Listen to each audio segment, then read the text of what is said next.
As the zombie virus outbreak ensues, the apocalypse dawns. Qin Feng acquires the multi-child blessing system, where collecting beautiful women grants him extraordinary abilities, and fathering children bestows him with remarkable rewards. Chapter 1. The Zombie Virus Outbreak. Qin Feng, I like you. My previous bullying was merely a means to capture your attention. A girl clad in a JK uniform, her legs adorned with white stockings and skin as fair as snow, shyly approached Qin Feng. Really? Ruoxue. I too harbor feelings for you. Qin Feng's heart raced with excitement. The girl confessing before him was none other than Bai Ruoxue, the class monitor and the school's belle. A woman many boys dream of possessing. To his astonishment, she had expressed her affections. Of course, that's a fabrication. Have you no mirror? You ought to take a long look at yourself. Bai Ruoxue suddenly shifted her demeanor, her disdain evident in her eyes. Qin Feng was taken aback. It was Bai Ruoxue who had confessed first, yet her subsequent words pierced him deeply. Come forth, I have triumphed. Bai Ruoxue called out, prompting a throng of boys and girls hiding outside the classroom to flood in. Ruoxue, you're incredible. Qin Feng has been completely ensnared. Unbelievable.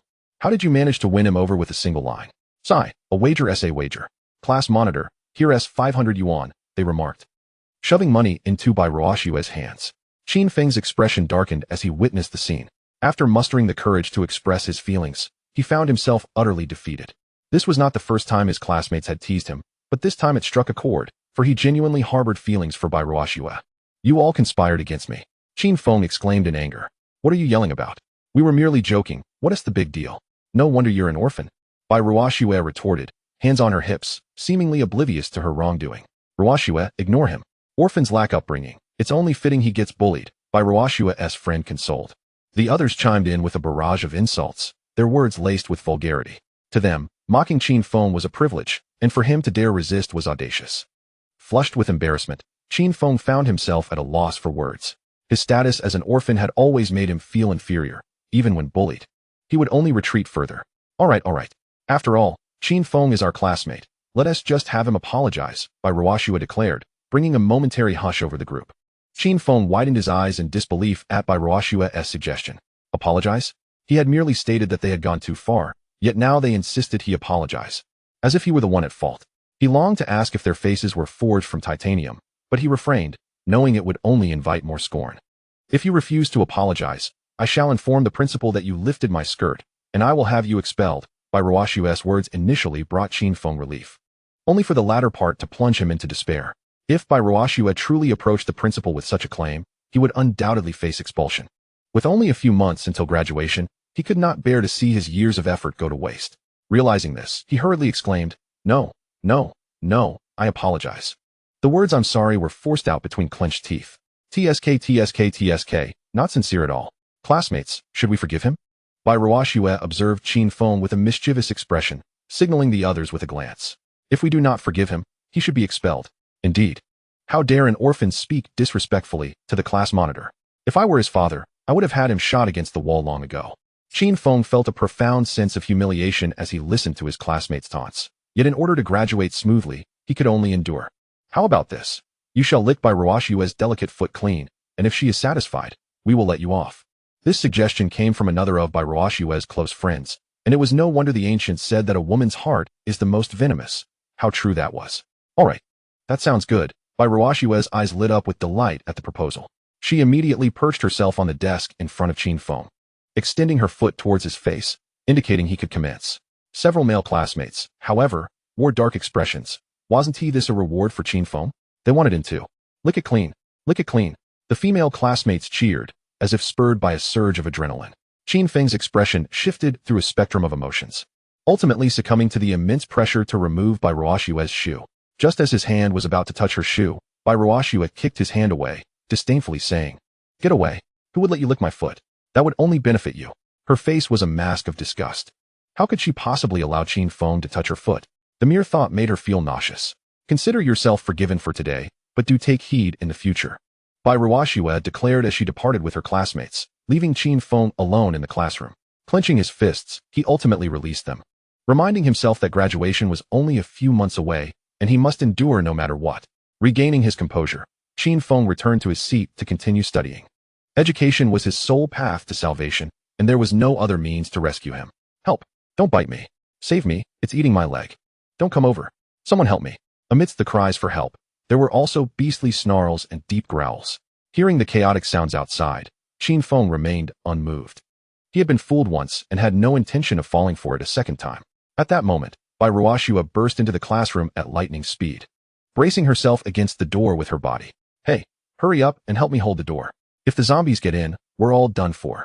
Qin Feng cast a glance at Bai Ruoxue before returning to his book. Could she really concoct such a story about zombies? Did she take him for a fool? He could neither afford to provoke them, nor did he intend to hide. As Qin Feng immersed himself in his reading, a sudden voice resonated in his mind. Detection of the apocalypse imminent. The zombie virus has erupted, transforming 80 individuals into the undead, and the numbers are rapidly diminishing. The blessing of progeny system has bound itself to the host. For the continuation of humanity, the host must urgently seek high-quality women to propagate. Each additional woman and child will yield substantial rewards. The Novice Gift Pack has been delivered. Please accept it. 1. Physical enhancement. An overall increase of 10 points in physical attributes, equivalent to the strength of 10 adult men. 2. Viral immunity. Immunity to low-level zombie viruses.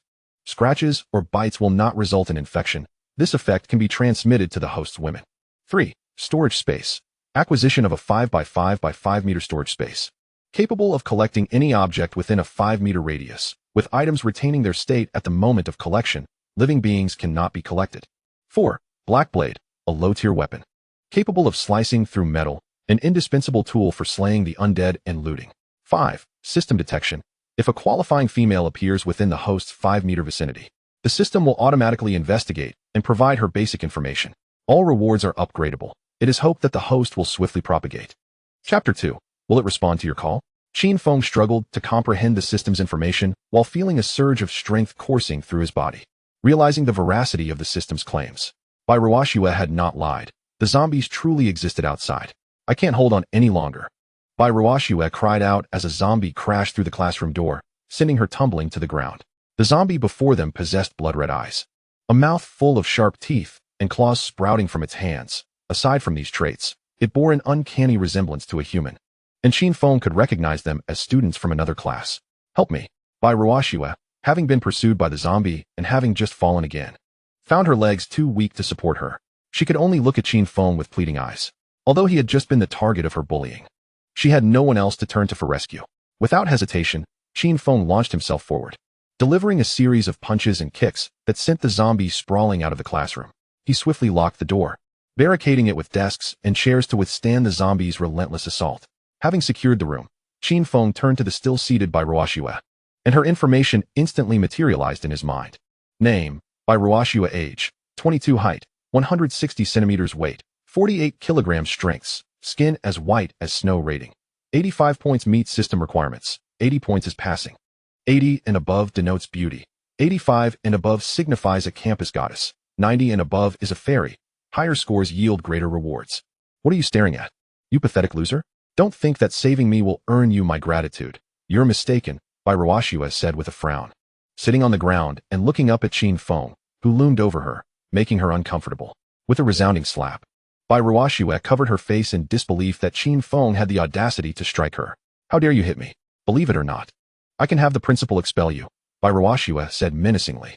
In the past, whenever this sentence was uttered, Qin Feng would have to endure her bullying like a submissive grandson. However, times have changed. Go ahead, find the principal. The outside is crawling with zombies. If you have the guts, go. Qin Feng had long been weary of being bullied. If it weren't for the graduation certificate, he would not have tolerated it this long. But now, with the apocalypse upon them, he could no longer endure. I will fight you. Bai Ruoxue, a pampered heiress, had never experienced such humiliation and was ready to confront Qin Feng fiercely. With a sharp crack, the result was another resounding slap from Qin Feng. Bai Ruoxue was no match for him. Even without the system's physical enhancements, Qin Feng could easily overpower her with one hand. Since entering university, he had no source of income. Having worked on construction sites, delivered food, and served tables, he had done it all and had honed his strength. In contrast, the sheltered Bai Ruoxue was like a child before him. Had he not restrained his strength, a single slap could have been fatal. How dare you hit me? Are you even a man? Hitting a woman.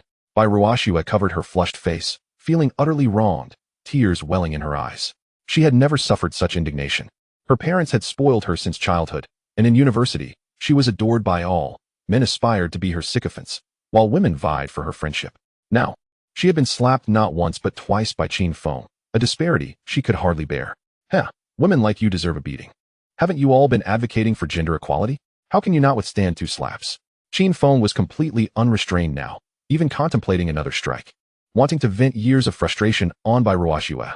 However, after some reflection, he reconsidered. Bai Ruoxue met the system's criteria, and he certainly intended to recruit her. Damaging her would only result in a loss for himself. The growls outside grew louder, likely attracted by the earlier commotion between the two. Bai Ruoxue fell silent. Compared to Qin Feng, she was far more terrified of the zombies. Qin Feng approached the classroom window, attempting to glimpse the outside world through the curtain's gap. Just then, a zombie pressed its face against the glass, startling Qin Feng. Upon closer inspection, he realized it was their homeroom teacher, shockingly maintaining the habit of peering through the window, even in undead form. Qin Feng felt a pang of sorrow.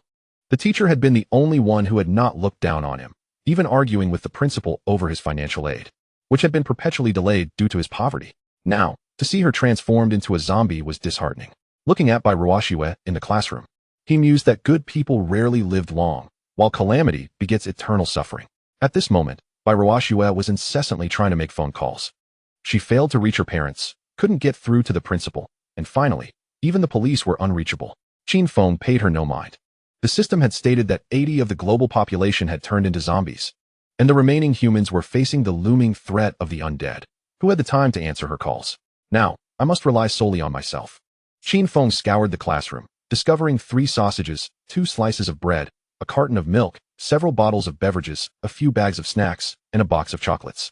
Additionally, he had 2 steamed buns in his lunchbox, initially meant for his midday meal, now transformed into life-saving sustenance. Bai Ruoxue gazed at the food Qin Feng had gathered. Swallowing hard, she had intended to dine in the cafeteria with her classmates, only to be chased by zombies, and now her stomach was growling with hunger. Qin Feng, I'm hungry. Hand over the food, and we can forget about your earlier actions, Bai Ruoxue commanded, still oblivious to their dire situation. Forget about it, Ruoxue. Have you lost your mind? Don't even mention the times you bullied me. Today's events are far from over. The memory of Bai Ruoxue mocking him and then turning the tables, forcing him to kneel and apologize, ignited his frustration. What do you want then? Bai Ruoxue replied nonchalantly, dismissing it as a trivial matter. Many had bullied Qin Feng. She was not the only one. Kneel and apologize to me, and perhaps I might share some food with you. Dream on. Bai Ruoxue would never concede to Qin Feng's demand. She was a paragon of privilege. With both her parents being affluent business magnates, it was unheard of for her to kneel before others, especially not before someone as pathetic as Qin Feng. She would rather starve or leap from here than beg for food from him. Suit yourself, then. Qin Feng was unperturbed, trapped in the classroom with zombies. He had ample time to engage with Bai Ruoxue. Suddenly, Bai Ruoxue's eyes lit up as she pointed at the chocolates. That box of chocolates belongs to me. Return it. A suitor had gifted it to her earlier, and she had not yet had the chance to savor it until now. Qin Feng picked up the chocolates, noting that they carried a hint of Bai Ruoxue's fragrance, a result of his enhanced senses. However, would he return it to her? Clearly, that was out of the question. You claim it's yours. Do you have any proof? Will it respond if you call it? Bai Ruoxue was momentarily taken aback before retorting, Are you serious? How could the chocolate respond? Well, if it doesn't respond, then it must be mine. Qin Feng asserted confidently, declaring that in this apocalypse, logic was irrelevant. By the way, my name is written on the box. Bai Ruoxue pointed to the chocolates, where her name, Bai Ruoxue, accompanied by the words I love you, was indeed inscribed. Qin Feng glanced at it, and found it to be true, yet he remained unfazed. Why should your name be on my chocolates? Bai Ruoxue fell silent, realizing that no matter what she said, Qin Feng would never return the chocolates to her. Just wait until the zombies are dealt with. You'll see how I handle you. She thought silently, though she dared not provoke Qin Feng at that moment, for her face still throbbed with pain. Qin Feng picked up a steamed bun and took a bite. Since Bai Ruoxue desired sustenance, he decided to stoke the flames further. Qin Feng, here's 100 yuan. Please sell me some food, she implored. Unable to withstand her hunger, she produced a red banknote. Considering the meager value of the food in Qin Feng's possession, she believed that 100 yuan was quite sufficient. Are you out of your mind, Bai Ruoxue? You think a mere 100 yuan can purchase my food? Qin Feng regarded her with a look of disbelief. Is that too little? This is all the money I have. How about you share half of your food and drink with me? Bai Ruoxue, undeterred, revealed a stack of bills this time, several thousand yuan. Under normal circumstances, Qin Feng would have eagerly accepted such an offer, but in this apocalyptic era, currency had lost its worth. To call you foolish is an understatement. In this world, Money is as worthless as scrap paper to me. Bai Ruoxue's expression soured. Aside from her cash, she possessed nothing else. While she could endure hunger, her survival without water was merely a matter of days. With no other options, she resolved to employ her beauty to her advantage. Confident in her allure, she knew that her status as one of the school's top 10 beauties had garnered her plenty of admirers. Dealing with a mere Qin Feng should pose no challenge. Qin Feng, it was my fault before. I shouldn't have treated you that way. Please forgive me and grant me a morsel of food. I promise to repay you in my next life. Notably, Bai Ruoxue's pitiful demeanor, coupled with her sweet, melodic voice, could sway most men, but not Qin Feng. Bai Ruoxue, I don't require your servitude in the next life. Merely agree to be my woman, and you may indulge in whatever food and drink you desire. As he gazed into Bai Ruoxue's eyes, his expression brimmed with primal desire. The system demanded a beauty of at least 80 points, and with Bai Ruoxue rating at 85. He had no intention of letting her slip away. What? Bai Ruoxue's voice rose sharply. You, a mere lowly creature, dare to dream of having me as your woman? You were fortunate enough to get into university. Otherwise, you wouldn't even qualify to know me. The audacity. Bai Ruoxue's true nature surfaced. She fundamentally despised Qin Feng. Her current submissiveness was solely due to his possession of food. The fact that he would attempt to coerce her with such a paltry amount was an insult. That's fine. I have all the time in the world to wear you down. Remember your defiance now. I'm curious how long you can maintain it. Ignoring Bai Ruoxue's insults, Qin Feng reflected on the harsher words he had endured over the years. He had persevered through worse. With the apocalypse upon them, fate had granted him an opportunity for revenge, beginning with Bai Ruoxue. He would not spare anyone who had wronged him. Undeterred by her failure, Bai Ruoxue attempted to contact surviving acquaintances from school, hoping for a rescue.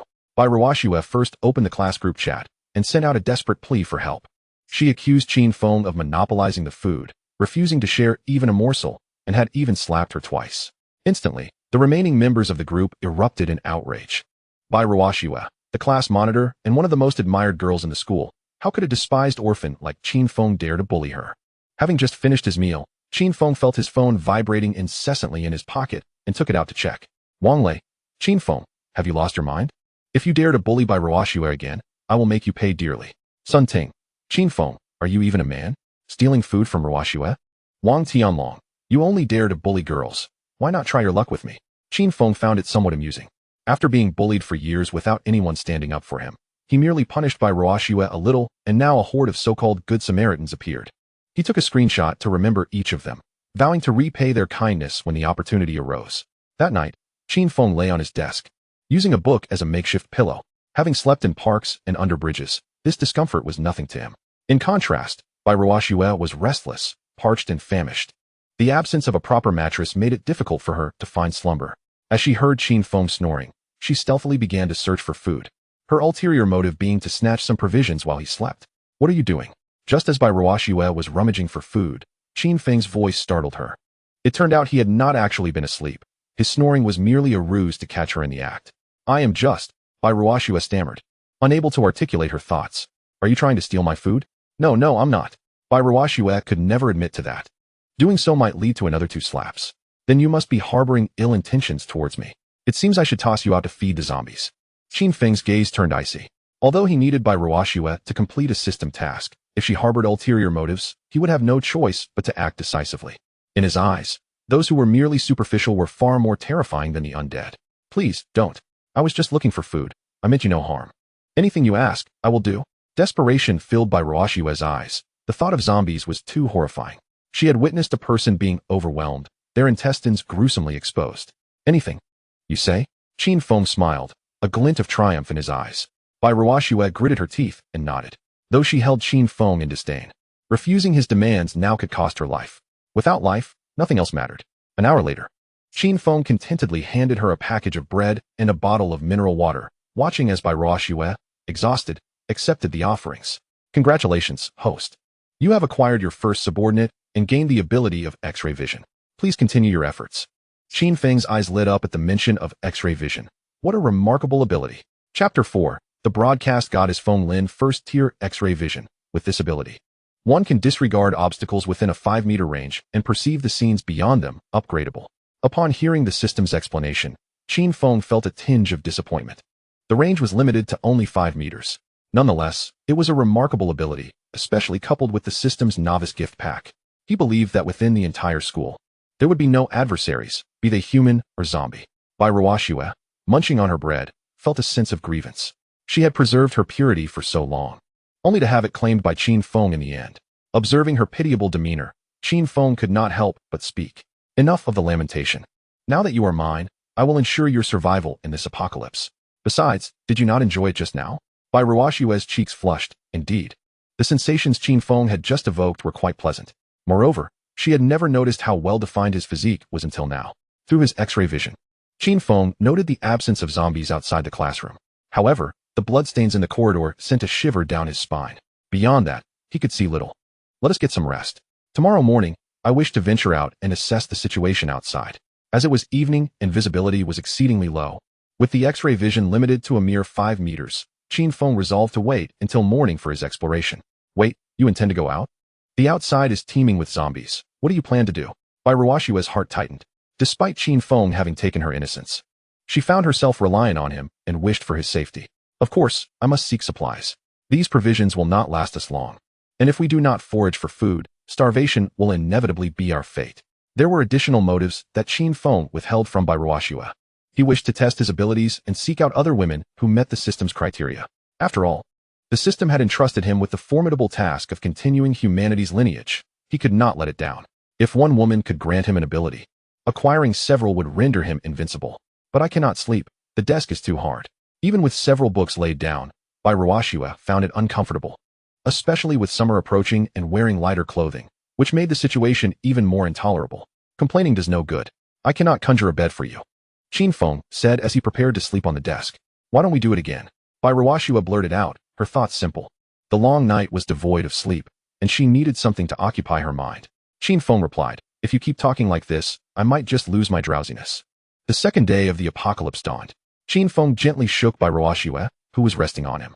Though it was not the most comfortable arrangement, it was certainly preferable to the desk. Are you truly going out? After engaging in deeper conversation with Qin Feng, Bai Ruoxue seemed less disdainful of him. Yes. After I leave, make sure to barricade the door. The zombies will not be able to enter. Qin Feng instructed Bai Ruoxue, as she had now become his responsibility. And he did not wish for her to perish easily. All right, by the way, where did you put the food? Bai Ruoxue feigned casualness as she inquired about the food, lamenting that she had been unable to see it in the darkness of the previous night. However, even with the dawn of a new day, her search for sustenance proved fruitless, and she remained oblivious to Qin Feng's secretive whereabouts. Qin Feng let out a cold laugh, fully aware that while the landscape may change, one's inherent nature seldom does. From the very beginning, Bai Ruoxue had harbored intentions of seizing his provisions. Yet, her aspirations were evidently in vain. The food had already been secured within Qin Feng's storage space, rendering her efforts futile. I shall return in a day or two, Qin Feng mused, contemplating the situation before reluctantly producing a bottle of water and a piece of bread for Bai Ruoxue. He was uncertain of how long his absence would last, but he aimed to ensure that she would not perish from hunger. Bai Ruoxue accepted the water and bread, her disappointment palpable. To her, Qin Feng's departure seemed akin to courting death. It was one thing to risk his life, but to take all the food with him felt like a burden placed squarely upon her shoulders. As Qin Feng opened the classroom door and stepped outside, Bai Ruoxue promptly shut it behind him, the sound of her rearranging the furniture echoing within. How starkly realistic, Qin Feng sighed, shaking his head. Yet, now was not the time for such musings.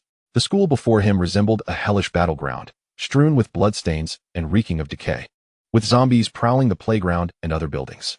In the branches of a large tree on campus, a few survivors could be seen, but they were encircled by the undead and clearly could not hold out much longer. Suddenly, a zombie appeared before Qin Feng, rushing towards him as if he were a delectable feast.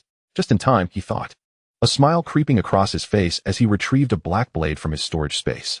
This weapon, wholly obsidian in hue, felt substantial in his grip. Despite his immunity to lower-tier zombie viruses, he knew that bites and scratches would still inflict pain, hence his reliance on this formidable weapon.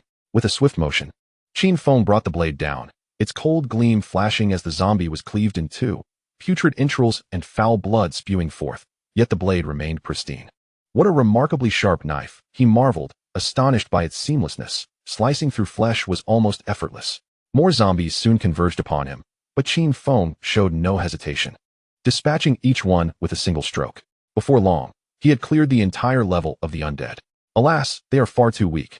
The solitude of invincibility is truly profound, he mused, feeling as though these zombies hardly posed a challenge. Is anyone there? Are you here to rescue us? A melodious voice emanated from a nearby classroom as Qin Feng stood at the threshold. Name: Feng Lin. Age: 22. Height: 170 centimeters. Weight: 55 kilograms. Strengths: Sweet voice system. Rating: 83 points. Qin Feng's heart soared with joy. He had not anticipated finding someone who met the system's criteria in this place. His luck was indeed extraordinary. Utilizing his X-ray vision, he discerned that within the room stood a strikingly beautiful woman, accompanied by 3 men and 2 women. However, their lackluster appearances failed to meet his standards, leading him to selectively overlook them. Feng Lin, a name that Qin Feng found somewhat familiar, was reputed to be the goddess of broadcasting and one of the top 10 campus beauties. Though he had never met her in person, he had heard her melodious voice on the airwaves. Indeed, her voice was enchanting, and the system's praise was entirely justified. Well, I have already dealt with the zombies outside. You may open the door now. At that moment, Qin Feng resembled a cunning wolf enticing a naive rabbit to open the door. Excellent, just a moment. After a brief interval, the classroom door creaked open, and upon seeing Qin Feng alone, Feng Lin was momentarily taken aback. She had assumed that a rescue team had arrived. Yet Qin Feng's attire unmistakably indicated that he was merely a student of the school. What is the matter? Surprised? Qin Feng stepped into the classroom, unwilling to linger at the threshold and engage in conversation with Feng Lin, fearing that a lurking zombie might take advantage of his vulnerability. Who are you? Why are you deceiving us? Feng Lin exclaimed with indignation. Indeed, I genuinely thought a rescue team was here. How cruel. What if a zombie had entered? Wouldn't he that have spelled our doom? Yes, how can there be such selfish individuals? The crowd incessantly criticized Qin Feng, perceiving him as a petty trickster who had manipulated them into opening the door for the sake of his own survival. Yet, one boy discreetly tugged at Feng Lin's sleeve. Why are you pulling at me? Am I wrong? He whispered, trembling uncontrollably. He has a knife, he added softly. Chapter 5. The giant zombie. Only then did the crowd notice the long black knife Qin Feng held, their fear beginning to take root. However, they were in school. Where could Qin Feng have acquired such a weapon? Qin Feng's gaze roamed over Feng Lin. In terms of physique and appearance, she was slightly inferior to Bai Ruoxue. Yet her voice stirred something within him, a testament to her status as the goddess of broadcasting. So what if he has a knife? Can he really harm us? Feng Lin dismissed the boy's concerns, for she held the utmost disdain for cowardly men. Exactly. We live in a society governed by law. He wouldn't dare, even if he had 10 times the courage, chimed in a girl beside Feng Lin, her close friend, naturally coming to her defense. Would you care to test that? Qin Feng raised an eyebrow. Feng Lin met the system's criteria. He intended to keep her alive for procreation, while the other 2 girls were far from desirable. If he were to score them, they would receive a 0. Living was a waste of air, and dying would squander land. Sending them along their way would indeed be a benevolent act. How dare you speak to my friend that way? Let me tell you. My boyfriend is the president of the student council. With a single word, I could make your life miserable here, Feng Lin bellowed, deliberately raising her voice when mentioning the student council president, as if he were a figure of great importance. Oh really? I'm so terrified, Qin Feng retorted. Though inwardly he felt nothing but disdain. In this apocalyptic world, the student council president held no significance. Simultaneously, he employed his X-ray vision to scan Feng Lin. Indeed, she was still pure, and her figure was commendable. He would accomplish what her boyfriend had failed to do. Now that you know fear, let me ask you, how did you come to be here? Is it true that there are no zombies outside now? Feng Lin, brimming with self-satisfaction, found herself at the bottom of the campus beauty rankings. Yet, her affluent and influential boyfriend granted her a certain degree of respect from both teachers and the principal. Naturally, she had come here with a sense of entitlement. I have eradicated all the zombies on this level. However, other areas of the school remain infested. Your boyfriend might very well have succumbed to the undead by now. Qin Feng caressed the black blade in his hand, the thought of dispatching zombies filling him with exhilaration. Is it true? All the zombies on this level are gone. Then we can venture out to find sustenance. A boy exclaimed, his eyes alight with hope. They had gone an entire day without food or water. While they could endure hunger for a while, the lack of hydration was another matter entirely. Cutting through flesh is not to be taken lightly. There are at least 20 zombies on this level, and a single bite from one could spell doom for you. Feng Lin shot a skeptical glance at Qin Feng, clearly unconvinced by his claims, especially since he had just cursed her boyfriend. Indeed, look at him and his blade. Both spotless. Even if the zombies outside have vanished, it is impossible that he is responsible, another girl interjected. Upon hearing her words, the group experienced a collective realization. It seemed logical that if Qin Feng had truly vanquished the zombies, he would not remain so pristine. Oh, I recall now. He is Qin Feng from the neighboring class. An orphan who is frequently bullied by his peers, a boy suddenly remarked, revealing that his close friend was in Qin Feng's class and often shared tales of how they tormented him. This only served to further corroborate Feng Lin's assertions. Qin Feng, is it? What a vain man you are, truly pitiful, one among them scoffed. I thought he was genuinely formidable. Turns out he is merely a master of words. Another chimed in, huh? That blade must be a prop. How audacious to masquerade as a hero of salvation. No wonder he is an orphan.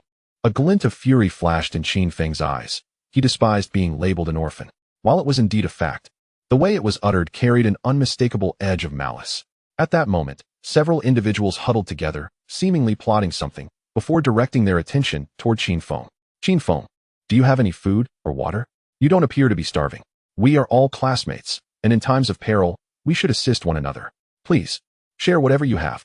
Feng Lin led the charge, believing that despite their doubts regarding Qin Feng's prowess, he must possess some provisions. Qin Feng let out a cold laugh.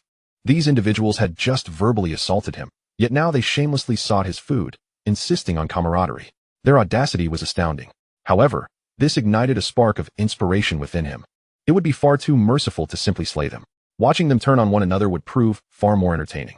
Outside the classroom, a zombie unexpectedly arrived on this level. Spotting the remains of its fellow undead, cleaved in two by Qin Feng, it began to feast with abandon. As it devoured, its form swelled, transforming from a gaunt figure into one rippling with muscle. What do you mean there's only a bottle of water left? The group turned their gaze toward the solitary bottle Qin Feng had produced, their demeanor shifting to one of suspicion. Indeed, it is but a single bottle of water. Yet there are 6 of you. To whom should I bestow it? Qin Feng, holding the mineral water, regarded the group with a playful expression. Give it to me. I am parched, exclaimed a boy, immediately reaching out to seize it, his lips cracked and evidently suffering from prolonged thirst. Step aside, you are nearly dead. Granting you a drink would be a waste. A girl beside him promptly shoved him away. Indeed, do you not understand the concept of ladies first? Another girl joined the fray, effectively pushing the other boys out of contention. The 3 girls exchanged knowing glances, forming a conspicuous alliance. You are being unreasonable. Had we not rescued you from the clutches of the zombies yesterday, you would be long gone, the 3 boys protested, indignant about their earlier perilous rescue efforts. Only to now hear the mantra of ladies first. Did I beseech you for rescue? It was your choice to save us. We did not implore you. Feng Lin and her companions retorted with unwavering confidence, and one girl swiftly snatched the mineral water from Qin Feng's grasp. However, with the boys excluded, a new dilemma arose. How would the 3 girls divide this solitary bottle of water? Let us share it equally. Each shall drink 1/3, and no one shall partake more. One suggested. Agreed, came the chorus. But who shall drink first? How can we accurately measure 1/3? The trio fell into contemplation. I shall go first. Once this zombie crisis is averted, I will have my boyfriend secure you positions within the student council. Feng Lin swallowed the scant remnants of her saliva. Knowing that precision in drinking 1/3 was impossible, it was evident that the first to drink held an advantage. No, I was the first to seize the water, thus, I should drink first, declared the girl who had initially grabbed it. What if your boyfriend has already perished? I exerted the most effort. I should drink first, countered the girl who had pushed the boy. The 3 girls soon found themselves embroiled in a scuffle, leading to a complete fracturing of their alliance. Damn it. This water is mine. You shall all perish, shouted the boy who had been pushed down, rising and wielding a chair to strike at the girls. Blood erupted, and chaos ensued. Qin Feng swiftly pulled Feng Lin to his side, wishing to preserve her for future generations. Should she be harmed or disfigured, it would be a tragedy. Suddenly, a deafening explosion resonated as the classroom door burst open, revealing a colossal zombie before them. Chapter 6, Slaying the Zombie, tempting Feng Lin with a fearsome roar. The giant zombie sent the group into a panic. Help! Qin Feng, did you not promise to vanquish the zombies? Come to my aid. I lack the strength. The 5 had already exhausted themselves in their struggle over the single bottle of water, and with the giant zombie blocking the exit, escape was impossible. Qin Feng remained unmoved. Where had their pleas for help been when they had the chance? However, he found himself intrigued by the colossal zombie before him. The ordinary zombies he had previously dispatched bore a striking resemblance to humans, save for their menacing fangs and claws. In stark contrast, this giant zombie was evidently distinct, possessing an absurd amount of strength, as evidenced by its ability to shatter the classroom door with a single blow. Qin Feng, save me. My boyfriend is the president of the student council. He can secure you a position of authority, Feng Lin pleaded, gripping one of Qin Feng's hands tightly. Unwilling to let go, the other 5 were bloodied and battered, leaving Qin Feng as the sole individual capable of fighting back. And thus she placed all her hopes upon him. Is that the only thing you can say? Qin Feng rolled his eyes, exasperated. It seemed she believed the student council was her boyfriend's personal domain. You're a disaster. This zombie must have been drawn here by you. One girl exclaimed vehemently. They had remained undisturbed in the classroom for an entire day and night, only for the giant zombie to appear upon Qin Feng's arrival. It was hard to believe there was no connection between the two. If that's how you perceive it, I can't help you. Qin Feng shrugged nonchalantly. His sole purpose was to find Feng Lin. He had no concern for the others, and observing the giant zombie's strength was a valuable opportunity. The colossal zombie glanced at Qin Feng and Feng Lin before shifting its gaze to the other five, lunging directly at them, evidently deeming them easier prey. Wait, this zombie seems to possess some intelligence, Qin Feng thought to himself, recognizing that the creature's behavior displayed a level of thought.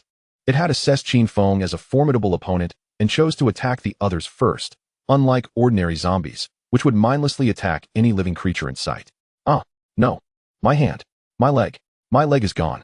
Are you not men? Block the zombie, quick. I don't want to die. Amidst their cries of despair and the gruesome sounds of the zombie feasting, the five were devoured by the giant creature. Feng Lin buried her face in Qin Feng's embrace, too terrified to look, though the horrific sounds were enough to send shivers down her spine. Once the giant zombie finished its meal, it turned its gaze toward Qin Feng, drool dripping from its mouth, clearly still hungry and intent on consuming both him and Feng Lin. Want to eat me? We'll see if you have the capability, Qin Feng declared, pushing Feng Lin away, as her presence would only hinder his ability to draw his weapon swiftly. He had calculated that while the giant zombie was stronger, it was slower, and with his black blade in hand, he held a significant advantage, provided Feng Lin was not by his side. Was it a common trait among women to cling to men in moments of peril? Such behavior was counterproductive. With a roar, the colossal zombie swung its massive hand toward Qin Feng, who sensed that he was different from its previous victims, prompting the creature to exercise caution. With a swift strike, Qin Feng dealt a devastating blow, leaving the giant zombie staring incredulously at the remaining half of its hand. Is that all you've got? I expected you to be far more formidable.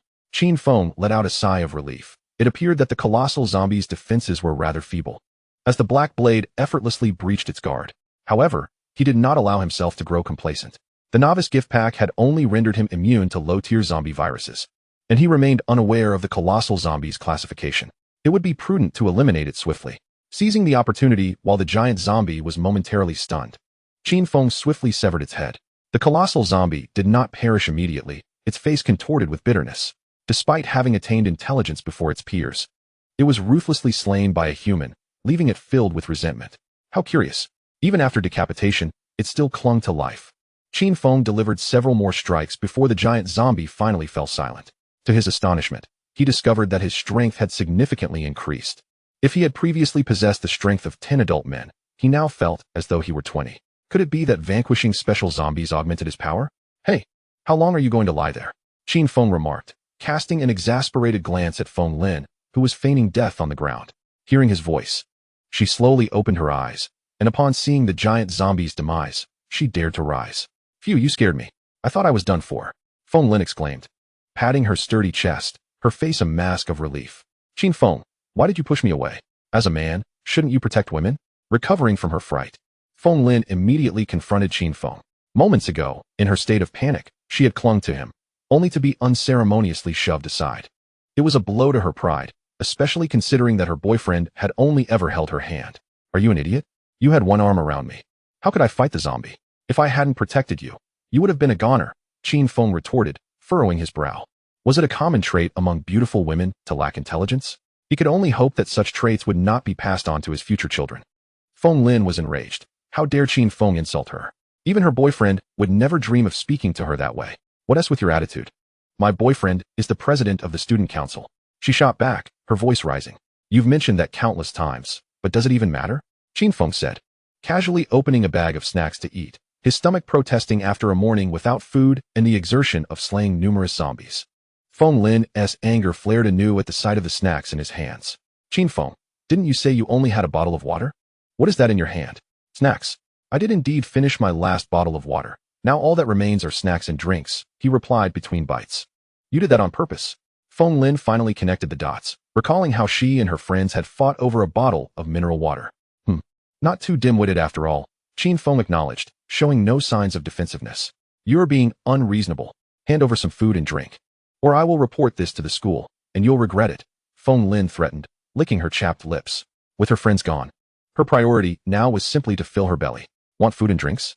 Of course, no problem, but you have to be my woman. Qin Feng looked at Feng Lin with a smile, as if his second superpower was already waving at him. Dream on, you loser. My boyfriend is not only the student union president, but also the only son of the richest man in the city. He is rich and talented. You wouldn't dare touch me even if you had 10 times the courage. Feng Lin refused immediately. She had kept herself chaste for so long and endured so much hardship just to marry into a wealthy family. How could she ruin everything for some food and drinks? Oh, the more you say that, the more interested I am in you. The thought that Feng Lin's boyfriend was the son of the city's richest man filled him with an inexplicable excitement. Chapter 7 Feng Lin's boyfriend. With that thought, Qin Feng picked up the black knife and walked towards Feng Lin. What are you going to do? Feng Lin was shocked. Qin Feng could kill a giant zombie, so he must be very strong. If Qin Feng really wanted to misbehave, she couldn't stop him at all. What am I going to do? What do you think I'm going to do? A man and a woman alone in a room. What else could we do? Qin Feng grabbed Feng Lin's wrist in one hand, making her almost jump in fright. No, I still want to marry into a wealthy family. As long as you don't hurt me, I'll do anything for you. I can give you a lot of money. My boyfriend is very rich. Feng Lin struggled desperately, and suddenly a warm current rushed down her legs. She was so scared that she peed herself. Damn it, am I that scary? Or are you doing this on purpose? Qin Feng let go of Feng Lin and took a few steps back, a look of disgust in his eyes. Before, Qin Feng had seen short videos saying that if a girl encountered a robber who wanted to assault her, she could pee or poop her pants, and the robber would lose interest. But Qin Feng never thought that such a thing would happen to him. Qin Feng, I'm sorry. I really didn't do it on purpose. I'm just so scared. Feng Lin lost her previous arrogance, her face filled with fear. All right. Since you're so scared, let us drop it for now. Qin Feng waved his hand and said. He had originally just wanted to scare Feng Lin, but he didn't expect her to be so easily frightened. Fortunately, she only peed herself. She could wash it off and still be usable. If she had pooped, Qin Feng would really have lost all interest in her. Feng Lin let out a sigh of relief. She was really afraid that Qin Feng would force her. Wealthy families cared a lot about whether their daughter-in-law was a virgin, and luckily she was clever. Can I follow you first? I'll definitely repay you once we're out of danger. Feng Lin asked cautiously. The classroom door had been broken, so it was no longer safe here. Now, following Qin Feng was the only way for her to save her life. Fine, but if you don't agree to be my woman, you get no food. Qin Feng knew that the apocalypse had just begun. Like most people, Feng Lin still fantasized that the apocalypse would end soon. But reality would definitely not live up to their expectations. 80% of the world's population had turned into zombies. Even if the remaining humans wiped out the zombies, everything would never go back to how it was before the apocalypse. Okay, then where do we go now? Feng Lin gritted her teeth in agreement. She could endure hunger for a while. Perhaps her boyfriend would come to rescue her before long. Beside the residential building was a supermarket, and Qin Feng planned to gather food. Currently, the school had only a few places with ample provisions, 3 supermarkets and 2 cafeterias. As the zombie outbreak occurred during lunchtime, the cafeteria was overrun with zombies. Although Qin Feng was quite formidable, facing thousands of zombies was still a daunting challenge, rendering the cafeteria inaccessible. The 3 supermarkets were somewhat distant from the teaching building, yet one supermarket was conveniently located next to the residential building, with relatively few zombies on the way. This supermarket became Qin Feng's target. According to his calculations, the residential building should be devoid of zombies. If he could reach it, not only would he secure supplies from the supermarket, but he could also find refuge in the residential building, allowing him to sleep soundly, which was far preferable to dozing at a desk. As Qin Feng and Feng Lin departed the classroom, the zombies that had been bisected in the corridor had vanished. The recent appearance of a gigantic zombie filled him with an ominous premonition. Could it be that these zombies evolved by consuming food? He pondered the possibility, feeling a weight of pressure settle in his chest. The colossal zombie that had devoured a dozen others was already so powerful. How formidable would the cafeteria's zombies be? Leaving the teaching building, Qin Feng cleaved through any obstructing zombies, which only heightened Feng Lin's fear of him. It was worth noting that ordinary zombies resembled humans closely, and Qin Feng dispatched them with ruthless efficiency. One could only imagine he would do the same to people. He had not brought Bai Ruoxue along, as she had fought fiercely with him twice the night before and was still limping this morning. He would fetch her once he had secured a safe location. As they proceeded, any zombie that dared to attack Qin Feng was swiftly cut down. However, an increasing number of zombies, attracted by the commotion, began to close in, forcing Qin Feng and Feng Lin to run. Help me. A man perched in a tree along the landscaped area called out to Qin Feng. But with his own safety at stake, Qin Feng could not afford to assist. Look at him, ignoring me while running with a girl. He'll be devoured by zombies soon enough, the man grumbled, especially irked by Feng Lin's striking appearance. As he lost his footing and fell, he cried out, "No, please. Someone help me." The moment he hit the ground, he was besieged by zombies, and those pursuing Qin Feng joined in, inadvertently assisting him. "I can't run anymore." Feng Lin gasped, her stamina insufficient to match Qin Feng's vigor. "Sigh, you women are truly troublesome. Just hold on to my neck tightly," Qin Feng said, scooping her up in a princess carry. Startled, Feng Lin gasped and clung to him like a sloth. The zombies behind them, seemingly single and envious, intensified their pursuit upon witnessing Qin Feng's display of affection as they fled. Fourth floor of the boys' dormitory. A man observed a flicker of surprise on Qin Feng's face as he sprinted with remarkable speed while carrying someone, leaving even world champions in awe. When he discerned the identity of the person cradled in Qin Feng's arms, his excitement surged. "President, I have spotted sister-in-law." "What? Where?" A handsome man immediately rushed over. Clad in designer attire, adorned with a green watch, unmistakably a scion of wealth. He was Zhou Jiangtao, the president of the student council, as introduced by Feng Lin. Upon seeing Qin Feng embracing Feng Lin, an overwhelming wave of jealousy washed over him. It was worth noting that the most intimate gesture he had shared with Feng Lin was merely holding hands, whereas this young man had already taken her into his arms. And Feng Lin appeared to be comfortably nestled against his neck, showing no signs of resistance. "Congratulations, President. Congratulations on sister-in-law's safe return. I believe you will be reunited soon." One of Zhou Jiangtao's underlings continued to chatter, oblivious to the change in Zhou Jiangtao's demeanor. With a swift motion, Zhou Jiangtao slapped him to the ground. The underling, clutching his face in a mix of confusion and grievance, realized that not only had he failed to receive a reward for spotting sister-in-law, but he had also been struck. "President, what happened?"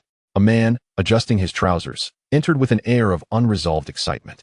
He was Qin Feng, the vice president of the student council, equally lavishly dressed, and a close companion of Zhou Jiangtao. "Your sister-in-law has been abducted," Zhou Jiangtao gritted through clenched teeth. "What? That reckless fool. I shall incinerate him." Qin Feng conjured a flame in his hand, instantly raising the room's temperature. Just the previous afternoon, they had hosted a party in their dormitory, having bribed the dormitory manager to turn a blind eye.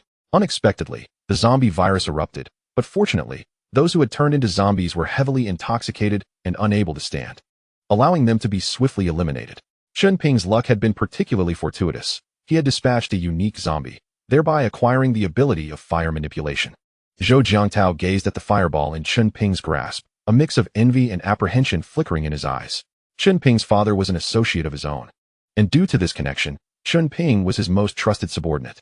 Yet, this trust was precarious, should the incessant presence of zombies linger. Qin Feng's formidable power might spur treachery.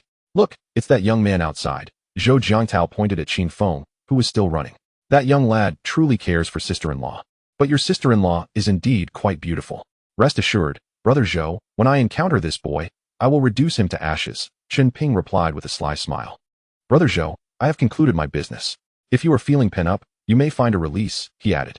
Zhou Jiangtao unfastened his belt and entered a room where several unclothed girls awaited, survivors they had rescued the previous day, perfectly positioned to serve as an outlet for their desires. Soon, anguished cries echoed from within the chamber. As Qin Feng embraced Feng Lin, they finally arrived at the supermarket, swiftly pulling down the rolling shutter. Before they could catch their breath, they noticed that the supermarket was also infested with zombies, and the commotion had drawn their attention. Qin Feng raised his black knife. Assessing the 5 or 6 zombies within, they posed no significant threat to him. Suddenly, a female zombie lunged at Qin Feng, her tattered top revealing her formidable attributes, which momentarily made him hesitate. However, faced with the imminent danger, he could no longer afford to hesitate. With a series of swift slashes, he efficiently eliminated the zombies within the supermarket. The supermarket was stocked with a plethora of supplies, enough food and drink to sustain him for several years. Qin Feng began to fill his storage space, his trump card, even if unforeseen circumstances forced him to leave the supermarket. The provisions therein would ensure his survival for quite some time. He gathered instant noodles, bread, sausages, and self-heating hot pots, not neglecting bottled water, beverages, snacks, towels, basins, toothpaste, and toothbrushes. He even took sanitary napkins, reasoning that he would not lack female companions in the future. Better safe than sorry. Feng Lin initially intended to discreetly take some items, believing she should not go without food just because Qin Feng forbade it. However, she soon realized that the supermarket stock was rapidly depleting. Even her hidden stash of cookies had vanished. The supermarket was relatively small, and once Qin Feng filled his storage, there was little left. "Did you do this?" How did you manage it? Upon seeing Qin Feng's silence, Feng Lin quickly understood that the items had been claimed by him. Curious to know? Become my woman, and I shall tell you. Qin Feng replied with a smile, knowing he now possessed ample water in his storage to pamper Feng Lin. My boyfriend lives in the dormitory nearby. Dare you accompany me to check on him? If he is alive, I will ensure he repays you. If he is dead, I shall become your woman, Feng Lin declared, recalling that Zhou Jiangtao had hosted a party in the dormitory the previous day, an event she was unable to attend due to her gender. Now, with the dormitory so close, she felt compelled to take a chance. Very well, as you wish. Qin Feng responded, aware that Feng Lin was trying to provoke him, but it mattered not. His objective was the dormitory, regardless of which building it was. However, the supermarket's exterior was surrounded by numerous zombies, necessitating patience until they dispersed. It was not until the afternoon that the zombies finally scattered. After confirming with his enhanced vision that the coast was clear, Qin Feng led Feng Lin to the male dormitory. A few zombies lurked within the building, causing Feng Lin to feel a sense of dread, silently praying that Zhou Jiangtao had not succumbed to the undead fate. Qin Feng fought his way up to the 3rd floor, only to find the staircase leading to the 4th floor obstructed by various items. Clearly a deliberate attempt by someone to block the way and prevent zombies from ascending. Jiangtao, are you still alive? It's Feng Lin, she called out, unable to contain her voice. Who dares to call the president's name so boldly? 2 men appeared before Qin Feng and Feng Lin, armed with tennis rackets and wooden sticks for defense. I am Zhou Jiangtao's girlfriend. I have come to find him. Feng Lin was overjoyed from their words. It was evident that Zhou Jiangtao was still alive. You are the goddess of broadcasting, Feng Lin? Please wait a moment. We will clear the area immediately. 2 of the young men swiftly tidied the corridor and invited Feng Lin and Qin Feng upstairs. What is going on? Why all the noise? Zhou Jiangtao approached, leaning on his waist to assess the situation. He was momentarily taken aback upon seeing Feng Lin and Qin Feng, clearly not expecting their presence here. Jiangtao, it's truly wonderful that you are safe, Feng Lin exclaimed, attempting to rush into Zhou Jiangtao's embrace. However, with a sharp sound, Zhou Jiangtao unexpectedly slapped her. Feng Lin stared at him in disbelief, astonished that he would strike her. Why did you hit me? You shameless woman, what kind of act are you putting on? I saw everything. Weren't you two quite intimate? Zhou Jiangtao retorted, his disdain palpable. I used to think you were a pure maiden. How utterly disgusting. He moved to strike again, but was restrained by Qin Feng, who firmly grasped his wrist. To Qin Feng, Feng Lin was already his possession, if Zhou Jiangtao harmed her. How could he utilize her? Do you still want to resist? Brothers, teach him a lesson. Zhou Jiangtao's anger flared at the sight of Qin Feng, recalling the sight of him and Feng Lin in each other's arms, and he wished to rend them to pieces. A young man wielding a tennis racket rushed forward but was swiftly evaded by Qin Feng, who retaliated with a kick that sent him flying. As the young man landed 5 meters away, motionless, Zhou Jiangtao and the others were left in shock. Was this the strength of a human? Only Feng Lin remained unfazed, as she had witnessed Qin Feng's prowess before. Are you also an ability user? Quickly summon Qin Ping. Zhou Jiangtao quickly realized that Qin Feng's power was terrifying, and likely only Qin Ping could contend with him. Qin Feng's interest was piqued at the mention of Qin Ping. It appeared that Qin Ping was also an ability user. Jiangtao, I remain untouched. I have not wronged you, Feng Lin sobbed, having resisted Qin Feng for Zhou Jiangtao's sake, only to be met with a harsh slap. Really? You're not deceiving me? Zhou Jiangtao wavered slightly. Feng Lin's demeanor did not suggest she was lying. I can vouch for her, but she did wet herself. Find a place to clean up, and she can still be of use. Qin Feng interjected. Wet herself? Instantly, all eyes turned to Feng Lin's trousers, which were indeed dampened significantly. Feng Lin's face flushed crimson. She had not anticipated that Qin Feng would disclose her embarrassing moment, and now she would not hold back her wrath. Jiangtao, he has been threatening me to become his woman. I had to think quickly to escape a dire situation. You must seek revenge for me. With Zhou Jiangtao as her support, Feng Lin immediately turned against him, having realized that he had subordinates who were not inferior to Qin Feng. Alas, I exhausted myself to bring you here, only to find you so quickly turning against me. Qin Feng sighed. Though he had declared that delivering her to her boyfriend would earn him gratitude, it turned out to be not gratitude, but revenge. How disheartening. Chapter 9. Eliminate Zhou Jiangtao. Capture Feng Lin. Qin Feng, you are utterly ungrateful. It was a privilege for you to save me during my moment of desperation. Yet you failed to appreciate it and dared to threaten me into becoming your woman. Now, Zhou Jiangtao stands before us. Do you have the audacity to repeat what you said before? Feng Lin voiced her grievances, recalling that before the apocalypse, Qin Feng, a mere insignificant figure, wasn't even worthy of carrying her shoes, yet during class, he nearly took advantage of her. Lin, I misjudged you. Fear not. I shall not allow him to meet an easy end. I am determined to torment him thoroughly, Zhou Jiangtao declared menacingly. Although Feng Lin had not betrayed him, the image of Qin Feng holding her lingered painfully in his mind. The thought of his girlfriend being touched by another man was deeply unsettling. President, you called for me? Qin Ping approached with his followers. Upon seeing Feng Lin, his eyes sparkled. She had captivated him even from a distance that morning, but now, up close. Her beauty was truly breathtaking. Qin Ping, this fellow is also an ability wielder, with strength beyond belief. Be cautious, Zhou Jiantao warned, feeling bolstered by Qin Ping's presence as he divulged Qin Feng's background. Oh, Qin Ping finally shifted his gaze from Feng Lin to the composed Qin Feng. So you are the one who has taken away my sister-in-law? Damn, you love my sister-in-law? As Qin Ping conjured a fireball in his hand. He was about to strike when Feng Lin interjected. Wait. Everyone turned their attention to Feng Lin. And even Qin Feng felt a flicker of confusion. Had this girl changed her mind? Jiangtao, we just came from the supermarket.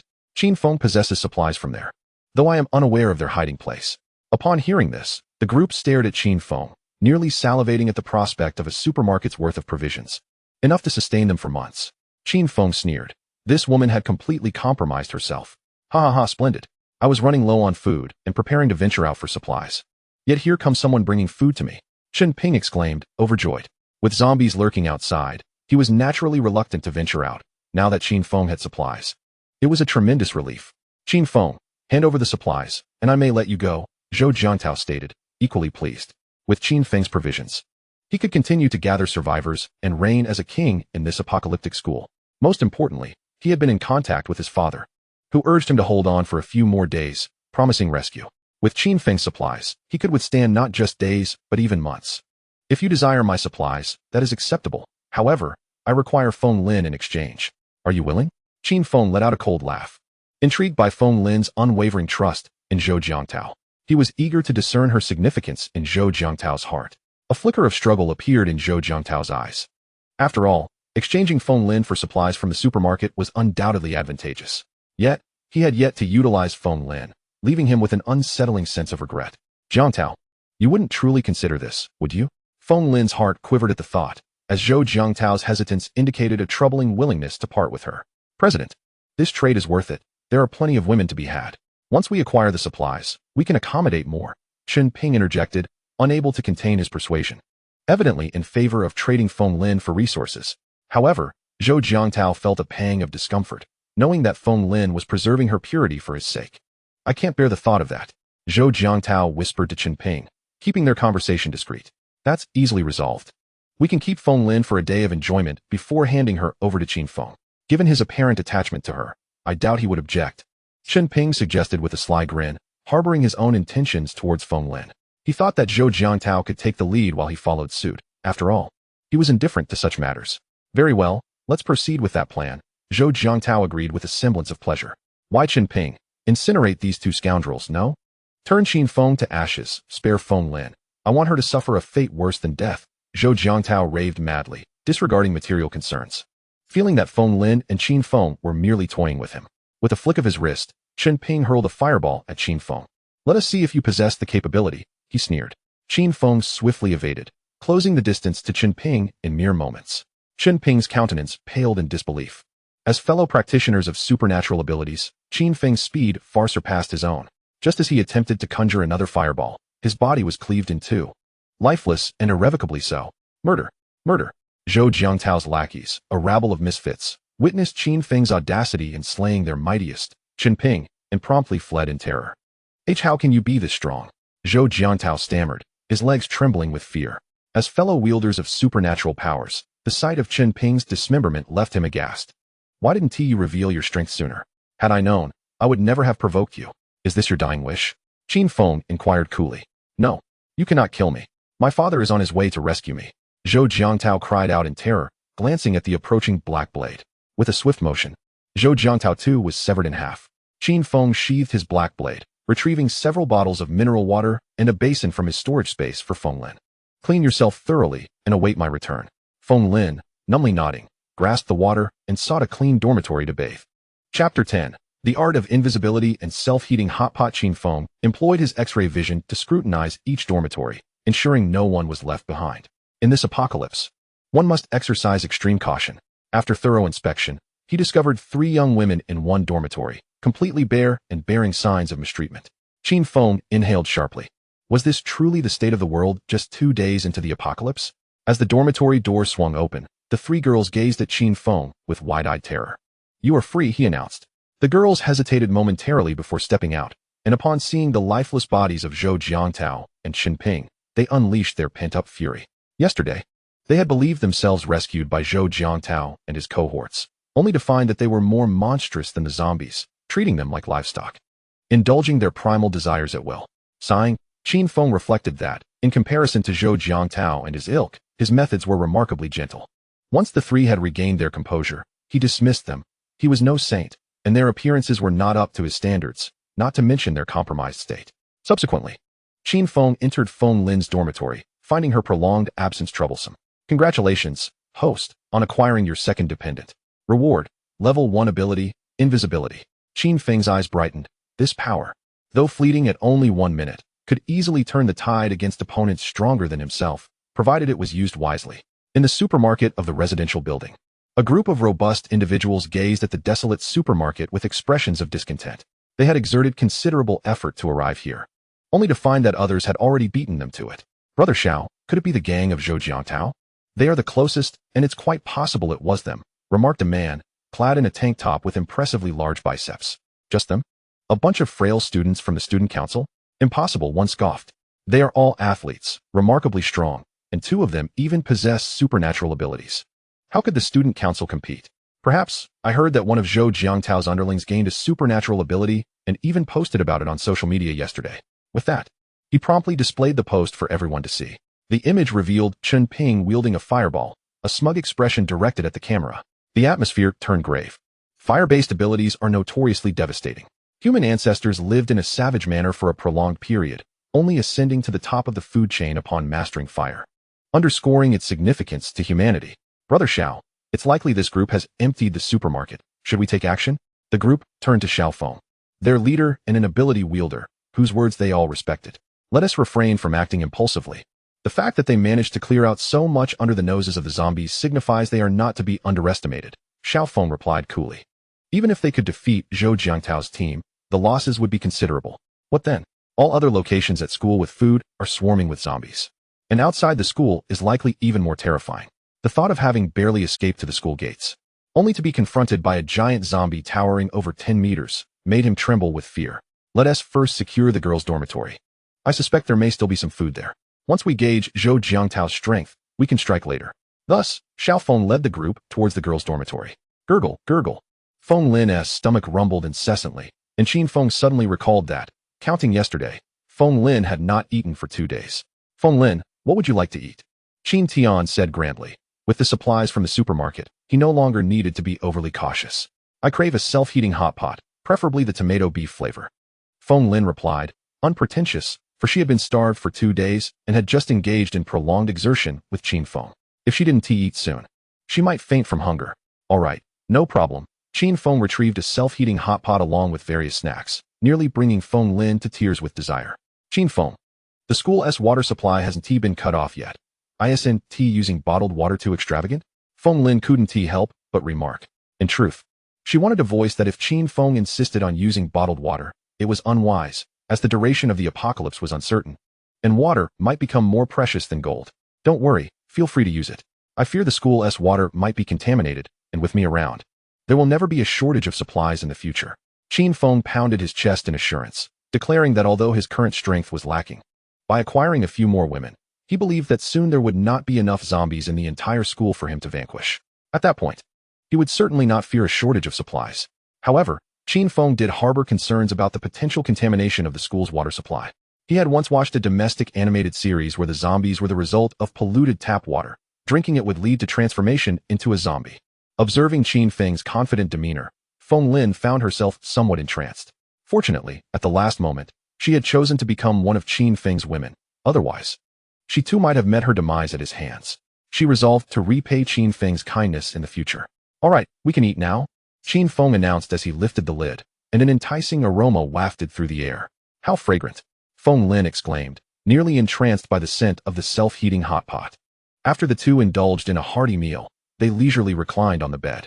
Qin Feng contemplated for a moment before picking up his phone to check on his dear classmates and how they were faring. It was already the second day of the apocalypse, and soon there might be no signal left. Once that happened, he wouldn't be able to scroll through messages anymore. In the class group chat, only 7 people were still active. Bai Ruoxue had been persistently messaging, inquiring if he was still alive. Before the apocalypse, they were a school beauty and the class monitor, while he was an orphan who had been bullied. Hence, they had never added each other as friends. The others in the group were teasing Bai Ruoxue, questioning why she was so concerned about the fate of an orphan. Qin Feng let out a cold laugh and shared a photo of the self-heating hot pot he had just finished. Instantly, the group of the few surviving members erupted with activity. Chapter 11. Surveillance. The meeting of 2 women by Ruoxue. That's wonderful, Qin Feng. I knew you wouldn't perish so easily. When will you return to rescue me? Wang Lei. Qin Feng, where did you get that self-heating hot pot? Wang Tianlong. Indeed, Qin Feng, have you been saved? Sun Ting. Qin Feng, is there any way you can rescue me? I promise I won't bully you anymore. Zhou Jianghai. Qin Feng, bring food to the gym. You wouldn't want to be beaten, would you? Bai Jia. Brother Qin Feng, please save me. I will do anything you ask. Wu Hao. Qin Feng, we are like brothers in adversity. You may choose to save anyone, but you cannot forsake me. Qin Feng glanced at the messages in the group, a smirk crossing his lips. Hadn't they taken pleasure in bullying him before? Why were they now relying on him? Wang Lei and Wang Tianlong were cousins, always united in their mockery of him. Sun Ting was Bai Ruoxue's close friend. If Bai Ruoxue possessed the appearance of an angel with the heart of a devil, then Sun Ting was the embodiment of a devil in both appearance and nature, difficult to describe and possessing a wicked heart. Zhou Jianghai, the deputy class monitor and a bully in the class, had often tormented Qin Feng to win Bai Ruoxue's favor. Now he dared to threaten him. Bai Jia, another friend of Bai Ruoxue and her distant relative, was quite attractive. Perhaps the Bai family's genes were indeed exceptional, meeting the system's requirements. At the outset, Wu Hao was a close confidant of Qin Feng, with whom he shared all his thoughts. However, due to his timid and cowardly nature, he often fell victim to bullying, prompting Qin Feng to come to his defense on several occasions. Yet, in a shocking betrayal, Wu Hao divulged Qin Feng's background to their classmates, rendering Qin Feng an object of scorn among his peers. Determined to confront this injustice, Qin Feng inquired about their whereabouts, preparing to settle the score 1-1 the following day. Qin Feng, there are individuals in the girls' dormitory, and it appears they are monitoring us, exclaimed Feng Lin, who had just attempted to use the restroom only to discover someone from the girls' dormitory fixated on their direction. Oh, Qin Feng made his way to the balcony, eager to unveil the identity of this audacious observer. His physical enhancements provided him with a comprehensive perspective, despite the distance between the 2 buildings. He could discern every detail within the girls' dormitory. A muscular figure was peering at them through binoculars, unmistakably a student athlete. Moments later, Qin Feng noticed several others, some engaged in card games, others tidying their rooms, and a few indulging in their primal urges, all of them unmistakably athletic.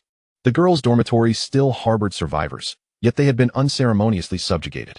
In this post-apocalyptic world, devoid of legal protection, many women had become mere instruments for the men's base desires, reverting society to its primitive roots. Qin Feng was not surprised by this scene. In the face of zombies, it was only natural that the strongest athletes would have the highest survival rates. However, he hoped they would not set their sights on him. Otherwise, he would not hesitate to stain his hands with blood once more. Let them be. If they wish to watch, so be it. Qin Feng wrapped his arm around Feng Lin, leading her to the bedside, as his previous fatigue dissipated, rekindling his fervor. Within the girls' dormitory, a man with binoculars wore a perplexed expression. What's wrong? You were supposed to be observing Zhou Haitao and the others. Why are you muttering to yourself? Xiao Feng remarked, continuing his card game. Xiao Go, I only see a man and a woman. I haven't spotted Zhou Haitao and his crew. But do you know who that woman is? It's the broadcasting goddess, Feng Lin. She is far more attractive than the women we've captured. The man with the binoculars said, recalling Feng Lin's visage with a sense of yearning, eager to act upon his impulses. Wait a minute. Isn't Feng Lin Zhou Haitao's girlfriend? Are you certain the man isn't Zhou Haitao? Xiao Feng perked up, sensing the tantalizing allure of gossip, and approached the balcony for a better view. Xiao Go, they've already entered the room, and the lights are off. I can assure you that the man is not Zhou Haitao. I would recognize that pretentious little man anywhere. The man passed the binoculars to Xiao Feng. Yet his thoughts remained fixated on Feng Lin, who appeared innocent but was clearly not one to be underestimated. He wondered if he might have a chance with her. Who would have thought that our illustrious President Zhou would find himself wearing a green hat? We shall continue our surveillance tomorrow. Once we ascertain their numbers, we will take action. Xiao Feng's expression turned serious. The food supply in the girls' dormitory was dwindling, and he knew they could not afford to wait much longer. On the third day of this desolate world, Qin Feng emerged from the comforts of his sanctuary. Today's tasks were rather numerous, and Qin Feng deliberated before deciding to first escort Bai Ruoxue back to the dormitory to prevent the emergence of another peculiar zombie that might devour her. Leaving a carton of milk and a piece of bread for Feng Lin, he hastened towards the teaching building. Along the way, the number of zombies had noticeably increased. Perhaps they had come from the cafeteria. Fortunately, there were no unusual zombies, and Qin Feng successfully arrived at the teaching building. Knock, knock, knock. Bai Ruoxue, hearing the sound, held her breath, uncertain whether it was a zombie or Qin Feng outside. Ruoxue, it's me, Qin Feng. Please open the door. Upon hearing his voice, Bai Ruoxue exhaled in relief. She hurriedly moved the desk and opened the classroom door. The moment she saw Qin Feng, she leaped into his embrace. Why did you take so long to return? If you hadn't come back, I would have had to resort to drinking urine. Bai Ruoxue exclaimed, overwhelmed with joy and tears. Had it not been for Qin Feng's promise to pick her up today, she felt she could barely endure any longer. Thank goodness you didn't tea-drink it. If you had, I would have had to part ways with you, Qin Feng jested. However, upon seeing Bai Ruoxue produce a bottle of yellow liquid, he realized she was not joking. Fortunately, she had not consumed it. Otherwise, kissing her would have been quite repulsive. Bai Ruoxue appeared even more haggard than the day before, likely due to a restless night without him, yet her beauty remained, exuding an alluring charm. Ugh, Bai Ruoxue discarded her emergency water source, feeling that with Qin Feng by her side, there was no need for such drastic measures. Qin Feng scooped her up in his arms, startling her into a gasp. Hold on tight to me, there are many zombies on the way back. If you fall, I won't be able to save you. Upon hearing Qin Feng's words, Bai Ruoxue immediately clung to him, her fear of the zombies overwhelming. As Qin Feng carried Bai Ruoxue back, it was reminiscent of yesterday when he held Feng Lin. What the hell? Where did this guy find another girl? She is even more beautiful than Feng Lin, exclaimed a man with binoculars, unable to suppress his envy. Compared to Qin Feng, what kind of life was he living? Really? Let me take a look. Upon hearing about the beauty, Xiao Feng perked up. I can't see anymore. They've already entered the dormitory building. Next time, let me know sooner. Qin Feng brought Bai Ruoxue back to the dormitory, where Feng Lin was savoring her breakfast. When the two women laid eyes on one another, there was a moment of clear astonishment. You're the broadcasting goddess Feng Lin. You're Zhou Jiangtao's girlfriend, right? What are you doing here? Bai Ruoxue felt something was amiss. You must be Bai Ruoxue, the true heiress. Qin Feng saved me, and now I belong to him. Feng Lin explained, feeling somewhat reserved in front of Bai Ruoxue. What does this mean, Qin Feng? Bai Ruoxue furrowed her brow, casting an unhappy glance at him. Chapter 12. Let go of that girl, allow me to take over. What's wrong? Do you have a grudge against Feng Lin? Qin Feng was utterly perplexed. Had everything not been fine just a moment ago? Why had her demeanor suddenly shifted? As the esteemed young lady of the Bai family, it is a tremendous grievance for me to agree to be your woman, yet you dare to seek out others. Do you truly believe Bai Ruoxue to be easily trifled with? Bai Ruoxue's chest heaved violently, as if she were struggling to contain the fury within her.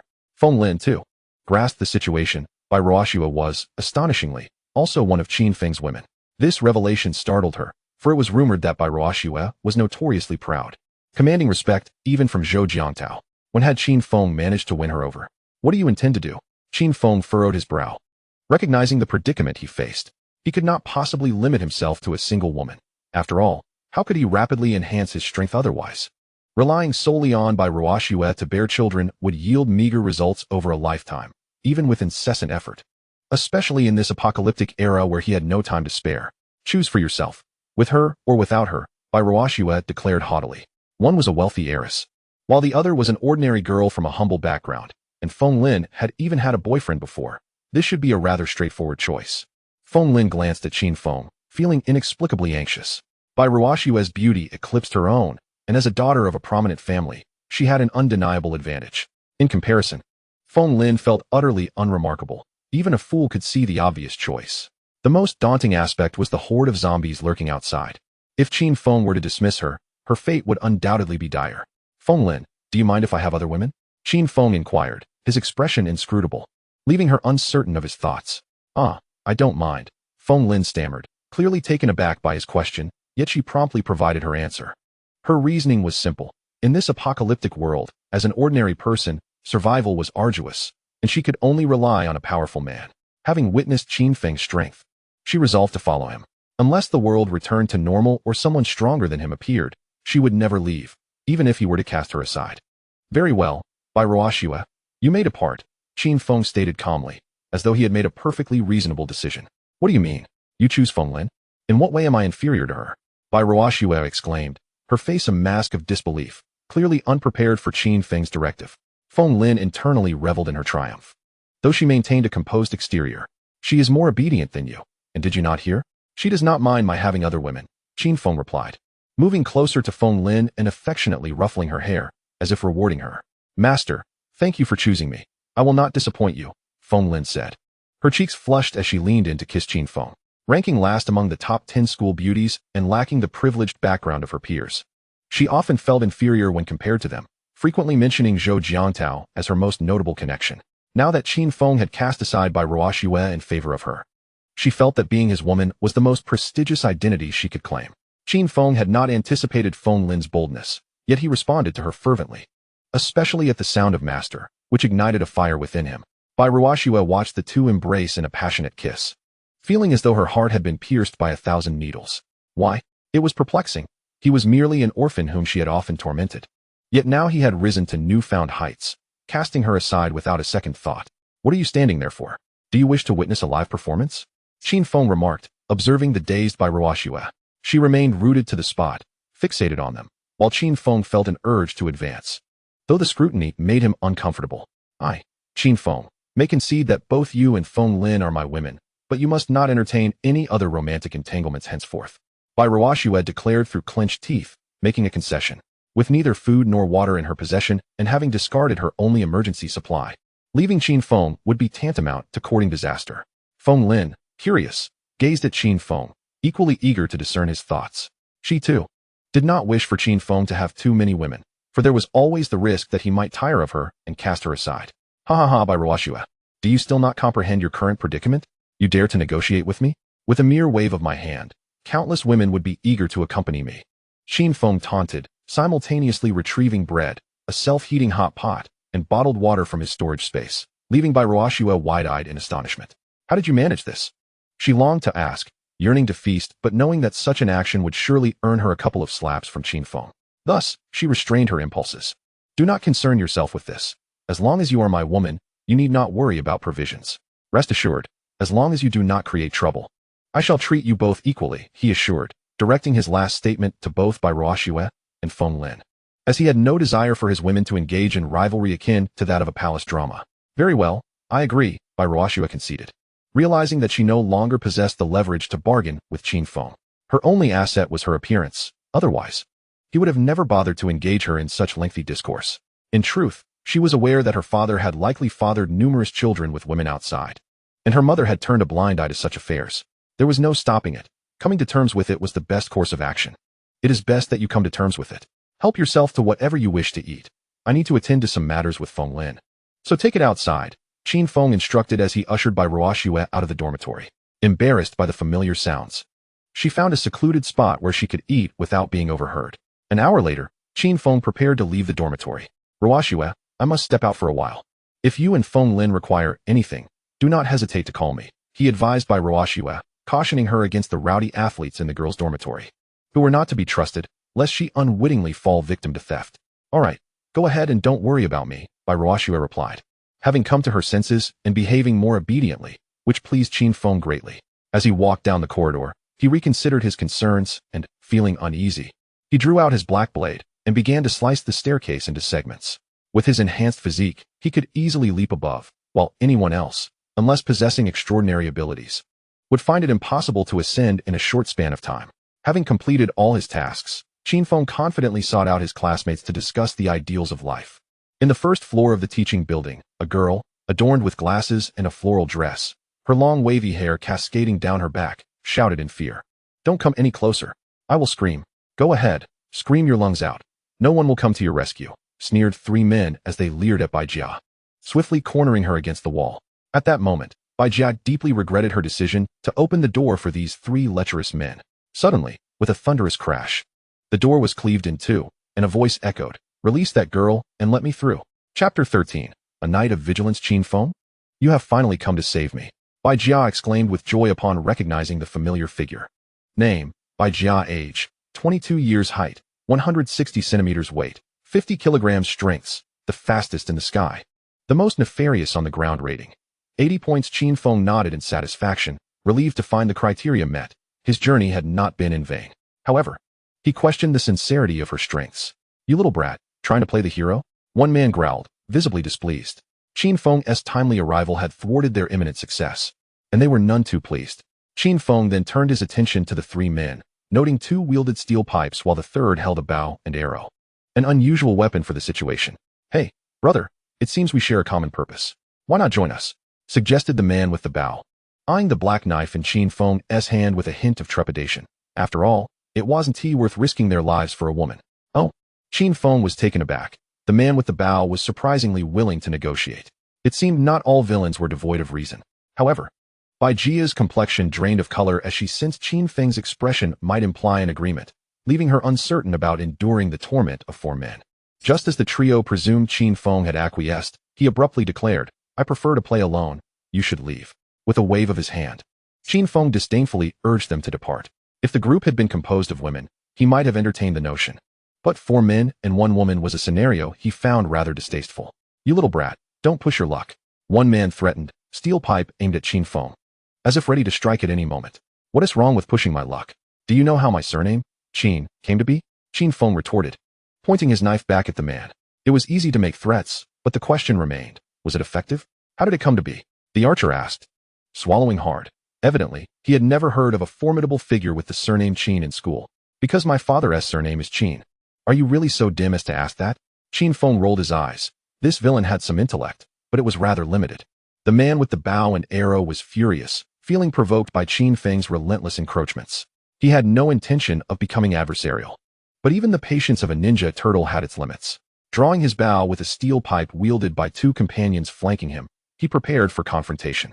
Oh, so you can indeed form a formation, Qin Feng remarked with a grin before vanishing from sight. What just happened? Where did he go? The trio began to panic. While Bai Jia, astonished, gasped in disbelief. It felt as though they were haunted in broad daylight. Searching for me, Qin Feng's figure materialized behind them. Just as the 3 turned, a flash of cold light glinted, followed by a spray of crimson. In an instant, all 3 heads had found a new residence. Ah, murder! Murder! Bai Jia exclaimed in sheer terror, unable to contain her cries. Stop screaming. It's deafening, Qin Feng said impatiently. Do women only know how to shout in times of crisis? My eardrums are about to burst. Bai Jia quickly clamped her hands over her mouth, fearing that should Qin Feng take offense, she too would meet a grim fate. Bai Jia, do you mind if I have many women? Qin Feng's sudden inquiry left her momentarily speechless. What does your multitude of women have to do with me? Why even ask if I mind? She mused internally, though she dared not voice her thoughts aloud. I don't mind, not at all. Every woman in the world can be yours, and I wouldn't care, Bai Jia replied hastily. Excellent. You've passed my test. I have decided to make you my 3rd wife. Qin Feng nodded, clearly pleased with her response. Thank you? Wait, what did you just say? Bai Jia's eyes widened in disbelief. How had she suddenly become Qin Feng's 3rd wife? I understand that such happiness can be overwhelming and may take some time to digest. But you heard me correctly. You are fortuitously becoming my 3rd wife, Qin Feng assured her, patting her shoulder. With an evaluation of over 80 points and no qualms about his numerous partners, Bai Jia fit his criteria perfectly. But Bai Jia stammered, at a loss for how to refuse Qin Feng, while also ensuring her own safety. It felt insurmountably difficult. Suddenly, a horde of zombies intruded, interrupting their dialogue. Let's postpone this conversation. This is not the place for it. I will take you back, Qin Feng declared, scooping up Bai Jia and dashing away before she could utter a word. Feng Lin emerged from the dormitory, leaning against the wall with a somewhat melancholic expression. That damn Qin Feng doesn't know how to be gentle. Bai Ruoxue sat in the corridor, scrolling through her phone, seemingly engrossed in whatever captivated her attention. Upon noticing Feng Lin's arrival, she merely nodded slightly before returning to her screen. Where's Qin Feng? Feng Lin inquired. He stepped out. I have no idea where he went, Bai Ruoxue replied. No sooner had she spoken than Qin Feng leapt into view, carrying Bai Jia. Bai Jia? Thank goodness you are unharmed. Bai Ruoxue exclaimed with relief, embracing her. They were classmates who had grown up together, sharing an exceptionally close bond. Oh, dear cousin. I thought I would never see you again, Bai Jia lamented, her voice trembling. Her phone had run out of battery yesterday, and she was unaware that Bai Ruoxue had been rescued. Thank you, Qin Feng, Bai Ruoxue expressed sincerely. She had initially wished for Qin Feng to save Bai Jia, but after their earlier disagreement, she had refrained from mentioning it. To her surprise, before she could utter a word, Qin Feng had already brought Bai Jia back to safety. No need for thanks. From now on, we are family, Qin Feng replied with a smile. Bai Ruoxue's expression faltered momentarily, realizing that Qin Feng had developed feelings for Bai Jia. However, she soon regained her composure, given that the Bai family was now unreachable. Qin Feng's interest in Bai Jia could be a blessing, as it would ensure her safety. Who is family with you? Cousin, Qin Feng wants me to be his woman. You must teach him a lesson, Bai Jia exclaimed, shaking her small fist at Qin Feng, though she appeared more endearing than intimidating. She is rather naive. I will take care to advise her, Bai Ruoxue quickly clarified, fearing that Bai Jia might provoke Qin Feng. My dear younger cousin, fortune has shifted. It would be a miracle if Qin Feng did not discipline you, he teased. Make sure she is well fed and cared for. She has lost so much weight. At night, let her serve me. One could not help but acknowledge that Bai Ruoxue had matured considerably. After leaving some food behind, Qin Feng departed from the dormitory. Once Qin Feng had left, Bai Jia scoffed, serve you? Do you think you are a king? She then gazed at the food before her, unable to resist indulging. Having been starved for days. After exiting, Qin Feng did not immediately seek out his classmates. Instead, he encountered a horde of zombies. Upon spotting Qin Feng, the zombies rushed towards him with excitement, but just as they reached him, he vanished without a trace. The zombies, perplexed, could neither see nor smell where he had gone. Satisfied with the effectiveness of his invisibility technique, Qin Feng noted that ordinary zombies could not see through his disguise, though he was uncertain about the more formidable ones. Chapter 14. Eliminate Sun Ting. Seek Zhou Jianhai. Having dispatched 3 men in a mere 10 seconds and tested the zombies in another 10, he still had 40 seconds left. Ample time to spare. The zombies, upon witnessing Qin Feng reappear, immediately launched an assault, only to be swiftly cleaved in half by him. Inside the girls' restroom of the experimental building, Sun Ting was growing increasingly despondent, trapped in a stall as the outside zombies showed no signs of leaving, seemingly determined to feast upon her. For days, she had been confined to this restroom. Fortunately, there was water available, though it was somewhat unpalatable. She pulled her phone from her pocket, but it was completely dead, severing her last means of contacting the outside world. Qin Feng had promised to rescue her, but she was uncertain if he would keep his word. A sudden roar from the zombies outside startled Sun Ting. Then, silence enveloped the area. Her heart raced uncontrollably as she longed to step outside and see what was happening, yet she lacked the courage. Sun Ting, it is Qin Feng. Come out, he called. Upon hearing Qin Feng's voice, Sun Ting's heart leapt with joy as she emerged from the compartment. She beheld Qin Feng standing there, wielding a black blade, beside a fallen zombie. Damn it, you bastard, you made me drink toilet water for 3 days. Sun Ting cursed, delivering a few fierce kicks to the zombie. Qin Feng, why did it take you so long to arrive? I've suffered so much. Your efficiency is appalling. Having vented her frustration on the zombie, she turned to unleash her ire upon Qin Feng. Qin Feng raised an eyebrow, tempted to strike her down, yet he felt that such an act would be too lenient. Why the silence? Do you think remaining quiet absolves you of your troubles? Sun Ting, still oblivious to her precarious situation, continued to dance recklessly in Qin Feng's perilous zone. Sun Ting, I saved you. Shouldn't you express your gratitude? Qin Feng lifted his black blade, urging her to reconsider her words. Thank you, my ass. Isn't it the duty of you men to rescue us women? You think you can intimidate me with that broken knife? Think again. With each insult, Sun Ting grew bolder, her right hand involuntarily pointing at Qin Feng. Suddenly, a sharp sound pierced the air, and blood splattered. Sun Ting stared at her severed right hand in shock. Oh. Qin Feng, what have you done? My hand. She picked up her dismembered hand, desperately attempting to reattach it, but to no avail. Sun Ting, I am curious about something. We had no enmity before. Why have you chosen nevertheless? It is for the best, sparing him the trouble of dealing with each one individually. The badminton court was besieged by a throng of zombies, and at the entrance, a makeshift barricade of debris had been assembled to fend them off, while a few individuals stood guard further inside. Zhou Xiao, do you truly believe that Qin Feng will come to our rescue? Wang Lei inquired with curiosity, pondering how the boy, having endured such torment at their hands, could possibly consider aiding them. He may indeed come, but not to save us. Rather, he is likely here to bring about our demise, Zhou Jianhai replied, continuing to play badminton. Even amidst the apocalypse, he clung to the habit of the sport. I share Zhou Xiao's sentiment. Qin Feng must have acquired a formidable ability and now likely believes himself invincible, Wang Tianlong remarked, accompanying Zhou Jianhai in his game. Unfazed by the dire circumstances. If he dares to approach, let it be to his peril. He certainly cannot fathom that the 3 of us are now endowed with powers, Wang Lei chuckled. At the onset of the apocalypse, the trio had fortuitously escaped becoming zombies.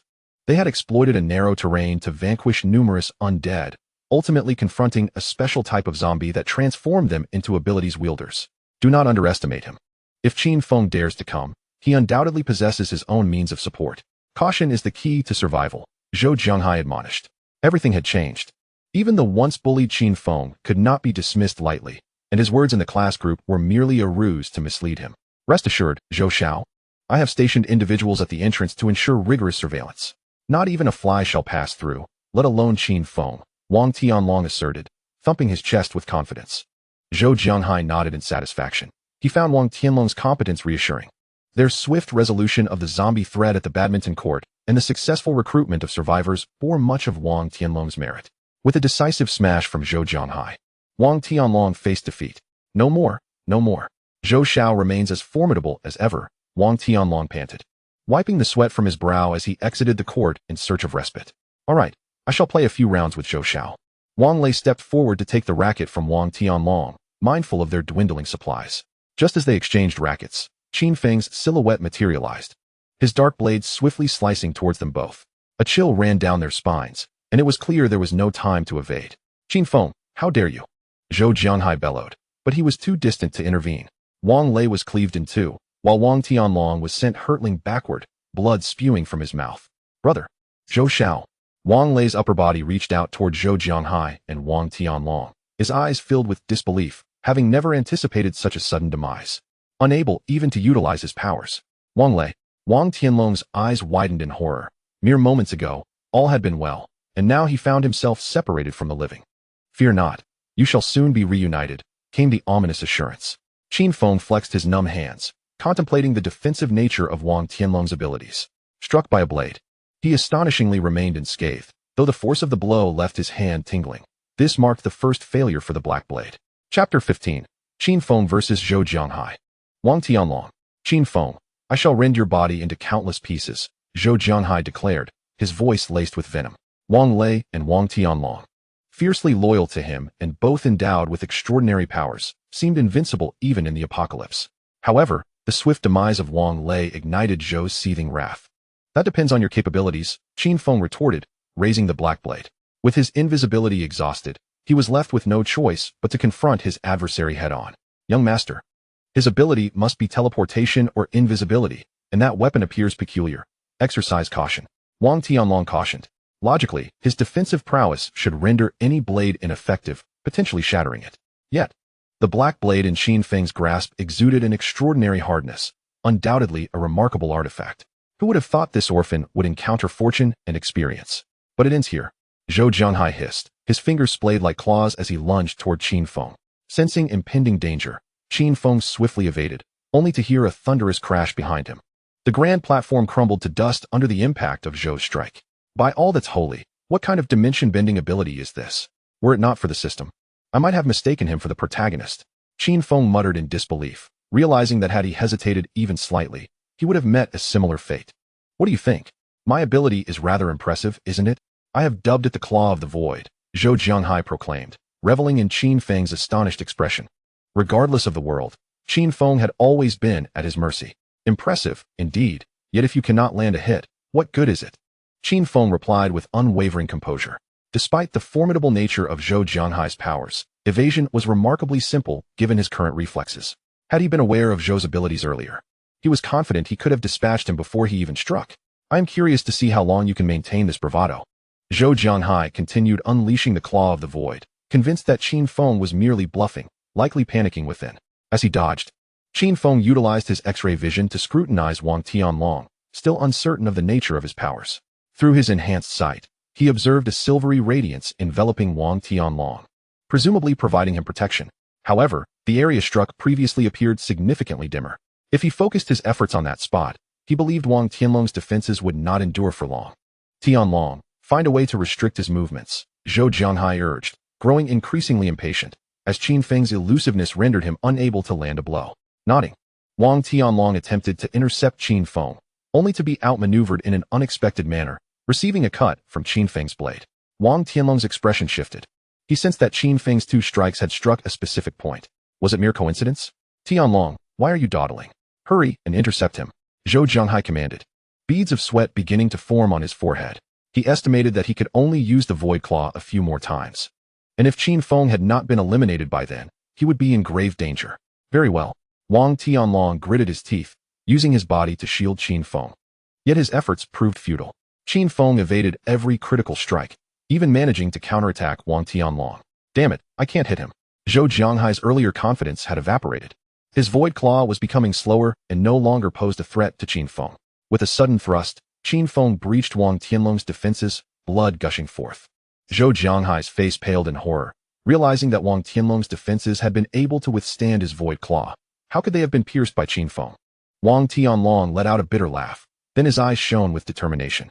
He tightened his muscles, gripping the black blade, and resolutely embraced Qin Feng, vowing to take him down with him, even if it meant his own demise. Zhou, act quickly. Wang Tianlong's voice jolted Zhou Jianghai back to reality. This was their only chance to turn the tide. Void Claw. Zhou Jianghai summoned all his strength for one final strike. Damn it. Qin Feng cursed under his breath as he unleashed a flurry of blows on Wang Tianlong, desperate to make him release his grip. Yet, Wang Tianlong was resolute, determined to perish alongside him, enduring the blows that left him bloodied and bruised. With a tremendous crash, the area fell silent, enveloped in a cloud of blood mist. Tianlong. Thank you.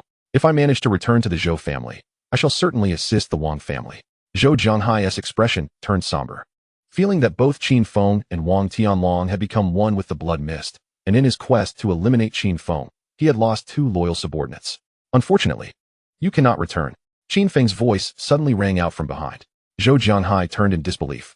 Upon seeing Qin Feng standing in scathe, his immediate instinct was to flee as far away as possible, wishing never to encounter Qin Feng again. Yet, Qin Feng clearly had no intention of granting him such an opportunity. With a series of sickening cracks, Zhou Jianghai's limbs were twisted and shattered, leaving him sprawled on the ground like a marionette. Impossible. How could this be? How did you escape? Zhou Jianghai roared. Incredulo, he is my cousin. You have killed him, and the Zhou family will not let you off easily. Zhou Jianghai trembled uncontrollably, hoping that the reputation of the Zhou family might instill fear in Qin Feng. Zhou Jiangtao, I am acquainted with him. Zhou Jianghai's face lit up with excitement. If Qin Feng knew Zhou Jiangtao, perhaps he could avoid death. However, the words that followed from Qin Feng plunged Zhou Jianghai into despair. I just took his girlfriend yesterday and killed him. Do you think I don't know him? At that moment, Qin Feng's visage appeared to Zhou Jianghai as that of a demon. Qin Feng, you orphan, do not revel in your triumph over my cousin. My uncle will not spare you. Zhou Jianghai spat vehemently, resigning himself to his fate, choosing to curse rather than beg for mercy. The uncle he referred to was undoubtedly Zhou Jiangtao's father, the wealthiest man in the city. Yet, Qin Feng remained unfazed, in a world ravaged by chaos. What use is wealth? Let me share another piece of news with you. Do you not fancy Bai Ruoxue? She is now also my woman. You cannot imagine how obedient she has become, assisting me in training her cousin Bai Jia. No, it is impossible. How could Bai Ruoxue ever be interested in you? You worthless wretch? Zhou Jianghai's eyes blazed with fury, evidently shaken by Qin Feng's revelations. Chapter 16. The Winged Zombie. Believe it or not, Sun Ting endured for 5 minutes. I wonder how long you can last. Qin Feng brandished his black blade, striking Zhou Jianghai repeatedly, his screams echoing throughout the badminton hall. 10 minutes later, Qin Feng strolled out of the gymnasium, leaving only one foe remaining. Cousin, are you saying that both you and Feng Lin are now Qin Feng's women? Bai Jia exclaimed, her mouth agape in astonishment. She understood how proud Bai Ruoxue was. Now, not only did she willingly become Qin Feng's woman, but she also consented to share him with others. Well, though it was not voluntary at first, I have come to accept my fate. My family is unreachable, and without a formidable support, our lives would be exceedingly difficult. The terrifying notion of zombies and those devoured by them sent shivers down Bai Ruoxue's spine. Without Qin Feng, she would likely have been consumed by zombies or perished from starvation in a classroom. Yet, she still could not comprehend how Qin Feng, once a target for bullying, had transformed into someone so formidable in just a few short days. The memory of how he swiftly dispatched 3 lecherous men and effortlessly leaped from the 3rd to the 4th floor left Bai Jia with a peculiar sentiment. Had Qin Feng not insisted she become his woman, she might have genuinely developed feelings for him. Because Qin Feng has acquired supernatural abilities, and I sense he possesses more than one type, Bai Ruoxue stated solemnly, which was also why she accepted her role as Qin Feng's woman. Supernatural abilities? Do such things truly exist in this world? Aren't they mere fabrications of novels? Bai Jia's eyes widened in disbelief. But recalling Qin Feng's superhuman feats made everything seem oddly plausible. Today, I came across an official announcement that mentioned a unique type of zombie. It stated that if humans manage to eliminate this special zombie, they would gain extraordinary abilities. Bai Ruoxue, while speaking, shared a screenshot from her phone with Bai Jia. Indeed, Bai Jia felt as though her understanding of the world had been completely upended. Not only were there zombies, but there were also extraordinary powers. As for the possibility of the announcement being fabricated, Bai Jia dismissed the thought. In a world ravaged by zombies where everyone lived in fear, who would take the time to concoct a false announcement that would yield them no benefit? Does this mean we could also become endowed with extraordinary powers? Bai Jia exclaimed with excitement, imagining how even the bullied Qin Feng could become formidable. She saw no reason why she could not as well. Theoretically, it is possible. Bai Ruoxue responded, but special zombies are significantly stronger than ordinary ones. We can't even handle regular zombies, so how could we defeat a special one? Her words doused Bai Jia's enthusiasm with cold water, prompting her to reflect on the harsh reality. Even if they knew how to acquire extraordinary abilities, they lacked the capability to confront special zombies. Did the official announcement convey anything further? Bai Jia inquired eagerly, as she trusted the officials more than Qin Feng. No. I sense that the authorities are facing a grave crisis. Otherwise, they wouldn't have released the announcement today, Bai Ruoxue speculated. The zombies must be more terrifying than they could imagine. Otherwise, the officials would have resolved the situation long ago. This announcement seemed more like a call for survivors to fend for themselves. Feng Lin lounged on the dormitory balcony, basking in the sunlight. Bai Ruoxue and Bai Jia were in cahoots, and she was reluctant to join their conversation. However, she remained oblivious to the winged humanoid zombie hovering above, fixated on her. Pretty food. I want to eat, the winged zombie surprisingly uttered, saliva unconsciously dripping from its mouth. Qin Feng, spare me. Have you forgotten we were once good brothers? Wu Hao pleaded desperately, clutching Qin Feng's leg, blood spilling from his mouth. You still remember we were once good brothers? Qin Feng retorted, kicking Wu Hao aside. Wu Hao coughed up more blood, but Qin Feng was careful not to deal a fatal blow. You were bullied, and I came to your rescue. Yet you went and told those people that I am an orphan, that no one would stand up for me. Is this how a brother behaves? The more Qin Feng contemplated, the angrier he became. Perhaps, without Wu Hao's betrayal, he too would have faced bullying. But he could not endure the feeling of being backstabbed by a supposed brother. Compared to Sun Ting and Zhou Jianghai, his resentment for Wu Hao, the coward, was far greater. I had no choice. They kept bullying me, and I could only find someone even more cowardly and without support to replace me. Besides, you are an orphan. I was merely speaking the truth.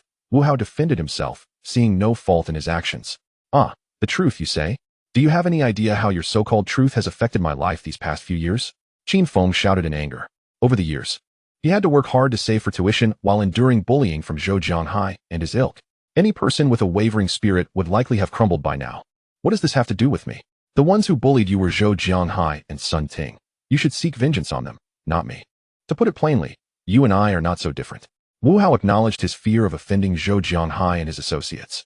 Yet Qin Feng chose to exact revenge on a weaker individual like him instead. What distinguishes him from them? Rest assured, Zhou Jianghai and his gang have already met their demise at my hands. You shall not be alone on the road to the underworld. Perhaps you will still be tormented by them down there. Ha ha ha. Qin Feng's words sent a chill down Wu Hao's spine. He initially believed Qin Feng was merely venting his frustration on him, but now it seemed he sought his life. Ding-ling, ding-ling. Qin Feng's phone rang. It was a call from Bai Ruoxue. Hello, what is it, Ruoxue? Qin Feng, a flying zombie has entered the dormitory building. You must come back quickly. Bai Jia and Feng Lin have both been captured. Bai Ruoxue exclaimed anxiously, faint sounds of crashing and zombie growls audible on the other end. Wu Hao, upon seeing Qin Feng on the phone, discreetly attempted to slip away. All right, I will return immediately. Despite all precautions, his home had been invaded. He could only hope that the three of them would survive. At that moment, Wu Hao had already fled a considerable distance, nearly out of Qin Feng's sight, when suddenly the black knife pierced through his body. He froze, collapsing helplessly to the ground. Consider yourself fortunate. I have other matters to attend to. Just wait here for your demise. Qin Feng retracted the black knife, observing the encroaching zombies in the distance. Wu Hao, having been struck by his blade, was assuredly doomed. Let him perish at the hands of the undead. Roar. I want to eat. A humanoid zombie relentlessly battered against a dormitory door, while Bai Ruoxue braced herself against it. Refusing to relent, the winged zombie was in a frenzy. Having just seized Feng Lin, it was ready to feast, but Bai Ruoxue and Bai Jia arrived, causing it to capture Bai Jia instead, allowing the more beautiful Bai Ruoxue to escape. After a while, silence enveloped the outside, yet Bai Ruoxue felt no joy. Bai Jia and Feng Lin remained in the clutches of the zombie, and it was possible the creature would return to devour them. However, in the next moment, she saw the zombie fly in through the balcony. She had forgotten that this particular zombie could soar. The zombie drooled as it advanced toward Bai Ruoxue, envisioning a feast of 3 exquisite individuals to satisfy its hunger. Chapter 17. Upgrading storage space and healing techniques. Bai Ruoxue's face turned pale. She had fought valiantly to survive. Yet death seemed inevitable. In that moment, her thoughts revolved around Qin Feng, hoping he would avenge her. As the zombie extended its claws toward her, Bai Ruoxue closed her eyes, resigning herself to fate. Suddenly, as the zombie was about to tear into her, the black knife pierced through the wall, pinning the zombie's claw. With a furious roar, the zombie struggled to free itself from the black knife, but it was firmly lodged within its bones. Seeing this, Bai Ruoxue felt a surge of joy. She recognized the weapon as Qin Feng's. Hastily, she opened the door, revealing Qin Feng standing at the entrance, with Bai Jia and Feng Lin lying unconscious on the ground. Take good care of them. I will handle the rest. Qin Feng patted Bai Ruoxue on the shoulder and then turned his gaze towards the zombie inside the room. How dare it raid while he was away? The zombie was infuriated, eager to indulge in a delectable feast, only to be interrupted by Qin Feng. It was akin to having a meticulously prepared banquet suddenly overturned. Truly an unbearable situation. Oh, it can still speak. Qin Feng was somewhat astonished, his eyes igniting with fervor. This zombie was evidently unique. Should he vanquish it, it might even sprout wings, an extraordinary ability indeed. As the zombie struggled to free itself from the black blade, it began to flap its wings frantically, creating a gust of wind that swept towards Qin Feng, sending objects within the room hurtling in his direction. Not bad, he remarked while dodging. The wings may not be large, but their force is considerable. Seizing the opportune moment, he closed in on the zombie and grasped its neck with one hand. With a decisive crack, the zombie's neck was twisted, yet it did not perish. Zombies are notoriously difficult to kill without decapitating them. Quite a challenge, Qin Feng muttered, tucking the black blade into his storage space before drawing it out once more to sever the zombie's head. Congratulations, host, on defeating a special zombie. Storage space has advanced to the 2nd tier, expanding to 10 meters by 10 meters. The collection range has also increased to 10 meters. Disappointment washed over him as he realized he hadn't gained any abilities. Nevertheless, he quickly adjusted his mindset. The expanded storage space was a boon, perfect for scavenging resources from other locations. Bai Jia, don't scare me. You'll be fine. Bai Ruoxue's anxious voice reached him. Qin Feng's expression darkened. Could it be that Bai Jia had met her demise? He had hoped for her to acquire a powerful ability. It would be a pity for her to die so readily at the hands of this zombie. After discarding the zombie's body, Qin Feng resolved to ascertain the situation. Bai Jia, don't act rashly. Everything will be all right. Bai Ruoxue implored earnestly. At that moment, Bai Jia sat precariously on the balcony railing, appearing as though she might leap off. Cousin, I don't want to become a zombie. If that happens, I'd rather die, she sobbed. One of her eyes already tinged crimson, her teeth and claws elongated. Upon closer inspection, a long, slender wound marred her arm, the result of a scratch from the earlier zombie. Bai Jia, don't panic. There must be a solution. Bai Ruoxue continued to reassure her, having awakened both Bai Jia and Feng Lin. To her dismay, Bai Jia was infected by the zombie, and she was unable to accept it, contemplating suicide in despair. How strange, I was also scratched by a zombie. Yet I feel perfectly fine, Feng Lin remarked, puzzled. She bore a wound on her wrist from the zombie, but showed no signs of impending transformation. That is because you are my woman. Your body contains my antibodies. The 3 women turned to see Qin Feng leisurely entering the room. He had thought Bai Jia was dead, but it turned out she was merely infected. It was indeed an unfortunate stroke of luck. Qin Feng, do you have a way to save Bai Jia? Bai Ruoxue grasped Qin Feng's arm with fervor. He had become her greatest source of hope. As if there were no challenge he could not conquer. A glimmer of hope flickered in Bai Jia's eyes. No one wishes for death when life is still within reach. Naturally, what could possibly pose a challenge to me? I had initially planned for her to accompany me tonight, but plans often change. Perhaps it is best to act now. Qin Feng stretched his back. Saving a life is worth more than the construction of a grand pagoda, and enduring a bit of hardship is a small price to pay. At a time like this, you're still thinking of me as a mere diversion? Bai Jia retorted, a hint of anger in her voice. She was on the verge of becoming a zombie, yet Qin Feng still entertained such thoughts. It was akin to a beautiful woman on the brink of death. And instead of seeking to save her, one sought to take advantage of the situation, truly perverse. Indeed, Qin Feng, if you desire it, I could offer myself. After all, she is nearly a zombie. What if the moment becomes too intense? Feng Lin refrained from finishing her thought, merely contemplating the provocative nature of it. Bai Ruoxue's gaze shifted towards Qin Feng, once viewing him as a hero, now perceiving him as less than admirable. You misunderstand. I do not intend to exploit anyone's misfortune, nor am I perverse. My body harbors antibodies against the zombie virus, and only by becoming my woman can Bai Jia gain immunity to it, Qin Feng clarified. Realizing that if he did not elucidate his intentions, his reputation would be irrevocably tarnished, despite the fact that he possessed little in the way of a reputation. Is what you say true? Bai Ruoxue inquired, skepticism evident in her voice. What reason would I have to deceive you? Look at Feng Lin. Her well-being is the best testament to my claims. Besides, if I had ulterior motives, would I go through all this trouble? Qin Feng responded, his expression one of exasperation. As he had only intended to perform a good deed, yet found himself mischaracterized as a villain. Then what are we waiting for, Bai Jia? While you still have not transformed into a zombie, hurry and spend the night with Qin Feng. Delay may render it too late. Bai Ruoxue urged, her urgency palpable. But what if it doesn't work? Bai Jia hesitated as she descended from the railing, uncertainty clouding her mind. If it fails, then consider it a final thrill. Feng Lin exclaimed boldly. Though she had known Bai Jia for merely a day, having just traversed the precipice of life and death, she was unwilling to see Bai Jia perish so easily. Though Feng Lin's words were rather blunt, Bai Jia understood that the time had come to act, even if it meant relying on a desperate hope. Thus, she accompanied Qin Feng to a dormitory. Congratulations, host, you have acquired a Tier 1 healing ability, capable of swiftly curing various minor injuries and ailments. Qin Feng's eyes sparkled with delight. This was indeed a valuable ability. In this era, finding a doctor was no simple feat. If one were severely injured, waiting for death was often the only option. With the Tier 1 healing skill, at least minor afflictions would no longer be a cause for concern. With Qin Feng's antidote, Bai Jia's eyes returned to their original state, and the sharp claws and fangs vanished. Bai Jia, how do you feel? Qin Feng inquired, confident that his antibodies had taken effect, for otherwise, Bai Jia would not have reverted to her former self. Sister Feng Lin, this is not pleasant at all. It hurts so much. Bai Jia held back her tears, overwhelmed by pain, completely forgetting that she had nearly turned into a zombie. Who asked you that?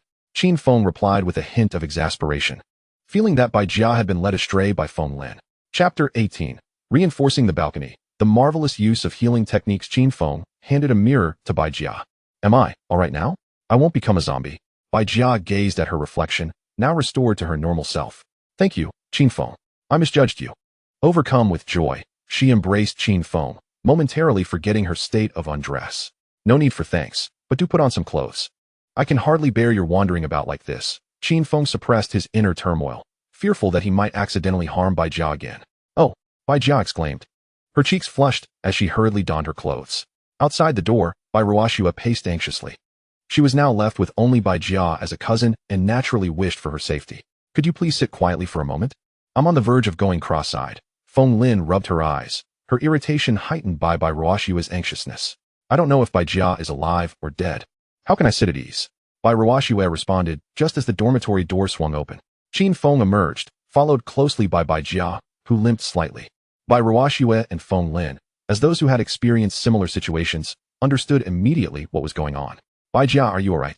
Bai Ruoxue exclaimed, embracing her cousin with excitement. Although the reality was evident, she still yearned to hear Bai Jia's confirmation. Yes, I've fully recovered, thanks to Qin Feng. Remembering how hard Qin Feng had worked to detoxify her, she felt her cheeks warm. Thank you, Qin Feng. I knew you could do it. Bai Ruoxue turned to express her gratitude to him.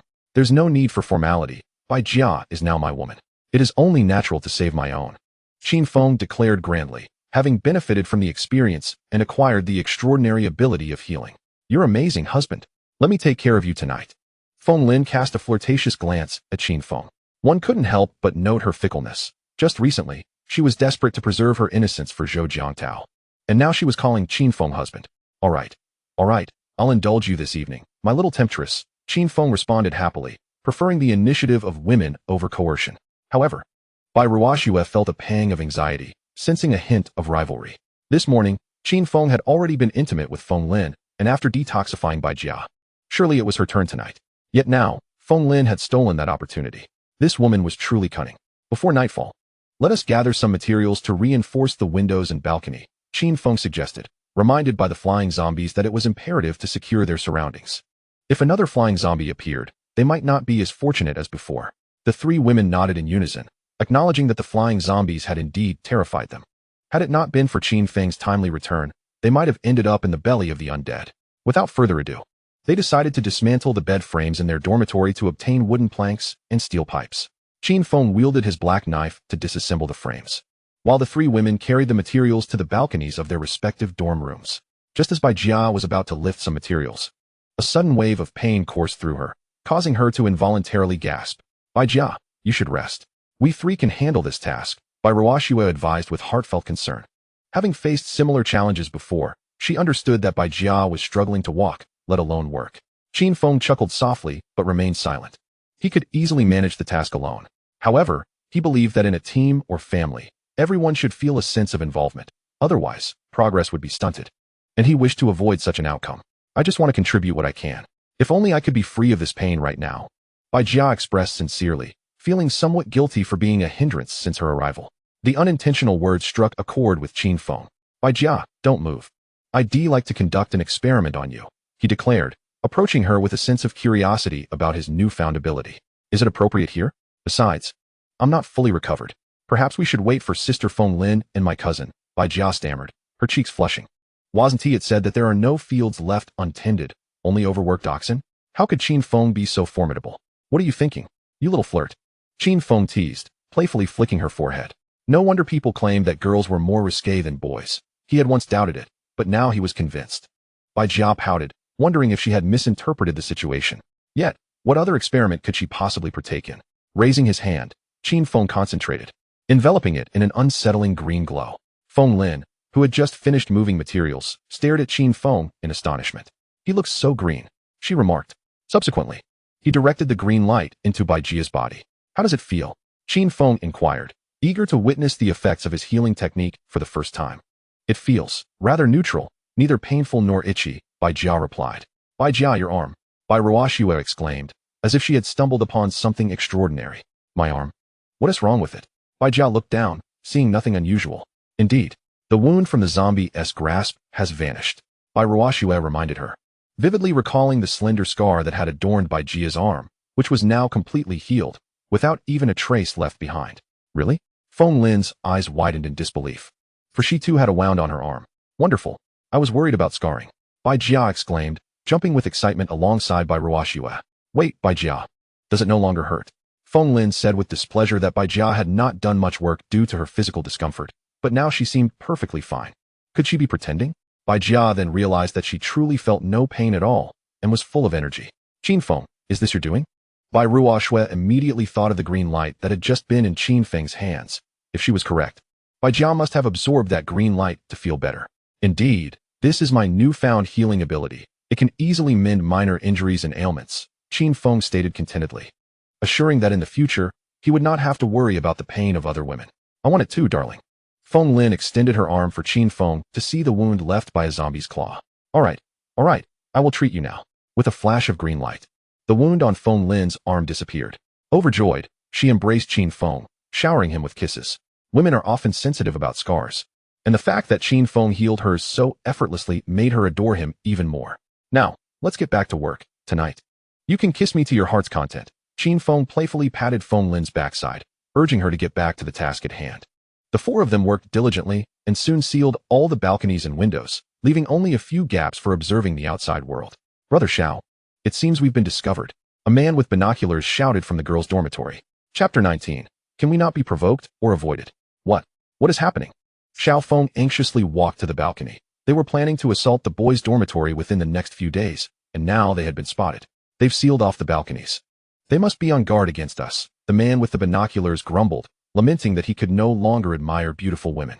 Hearing this, Xiao Feng's expression darkened. Their food supplies were dwindling, and Zhou Haitao was already on high alert. This was indeed bad news. Alert the brothers. We will launch a night raid on the boys' dormitory tonight. Xiao Feng knew they could not afford to wait any longer. If they did, they would starve. It was now or never, and the success of their endeavor hinged on this decisive moment. Darling, I will be waiting for you all fresh and clean. Feng Lin blew Qin Feng a kiss and went into the dormitory to take a shower. Having worked hard for over an hour and now covered in sweat that needed washing off, Qin Feng retrieved some food and toiletries from his storage space for Bai Ruoxue and Bai Jia, then hurried into Feng Lin's dormitory. Cousin, it seems Qin Feng has a particular fondness for Feng Lin, Bai Jia remarked discontentedly, feeling that although they were all Qin Feng's women, he seemed to dote on Feng Lin more. Sigh, who can blame her for knowing how to please him? Bai Ruoxue's expression was complex. Both she and Bai Jia were from affluent families, accustomed to having men cater to their whims, yet they had never been the ones to make a man happy. Together, they felt they could not compete with Feng Lin in this regard. Starting tomorrow, I will also call Qin Feng husband and snatch him away from her, Bai Jia declared defiantly, a hint of jealousy in her heart. All right, enough of these thoughts. Let us eat, wash up, and get some sleep. Bai Ruoxue and Bai Jia decided to share a room, conveniently located next to Feng Lin and Qin Feng. Despite the potential for some illicit sounds to permeate through the walls, they felt secure, knowing that if anything were to happen, Qin Feng would be able to assist them promptly. Xiao Feng and his companions arrived at the base of the boys' dormitory, ensuring there were no hidden sentinels before entering. They meticulously searched the first floor, finding nothing amiss, and proceeded to the second floor, encountering the same lack of findings, which persisted on the third floor as well. What could be happening? Were they all gathered on the fourth floor? Moreover, why was there not a single night watchman in sight? Xiao Feng furrowed his brow, sensing something was amiss. Even with confidence in their capabilities, this level of laxity felt unusual. Brother Xiao, over the past few days, I've only observed activity on the fourth floor. The other floors were completely deserted, one of the observers reported.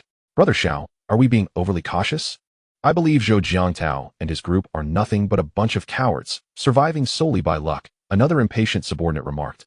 Growing restless after an hour of fruitless searching across 3 floors. Patience, there's only the 4th floor left. I suspect Zhou Jiangtao has gathered everyone together so that they can respond swiftly in the event of danger. Xiao Feng remained vigilant. Recognizing that Zhou Jiangtao's strategy was indeed sound, it not only drained their stamina but also stirred impatience within his own ranks. A faint smile graced his lips. Unfortunately for them, they were up against him, and such tactics would prove ineffective. As they cautiously approached the 4th floor, they discovered that the staircase was missing. Where's the staircase? Surely we haven't gone astray?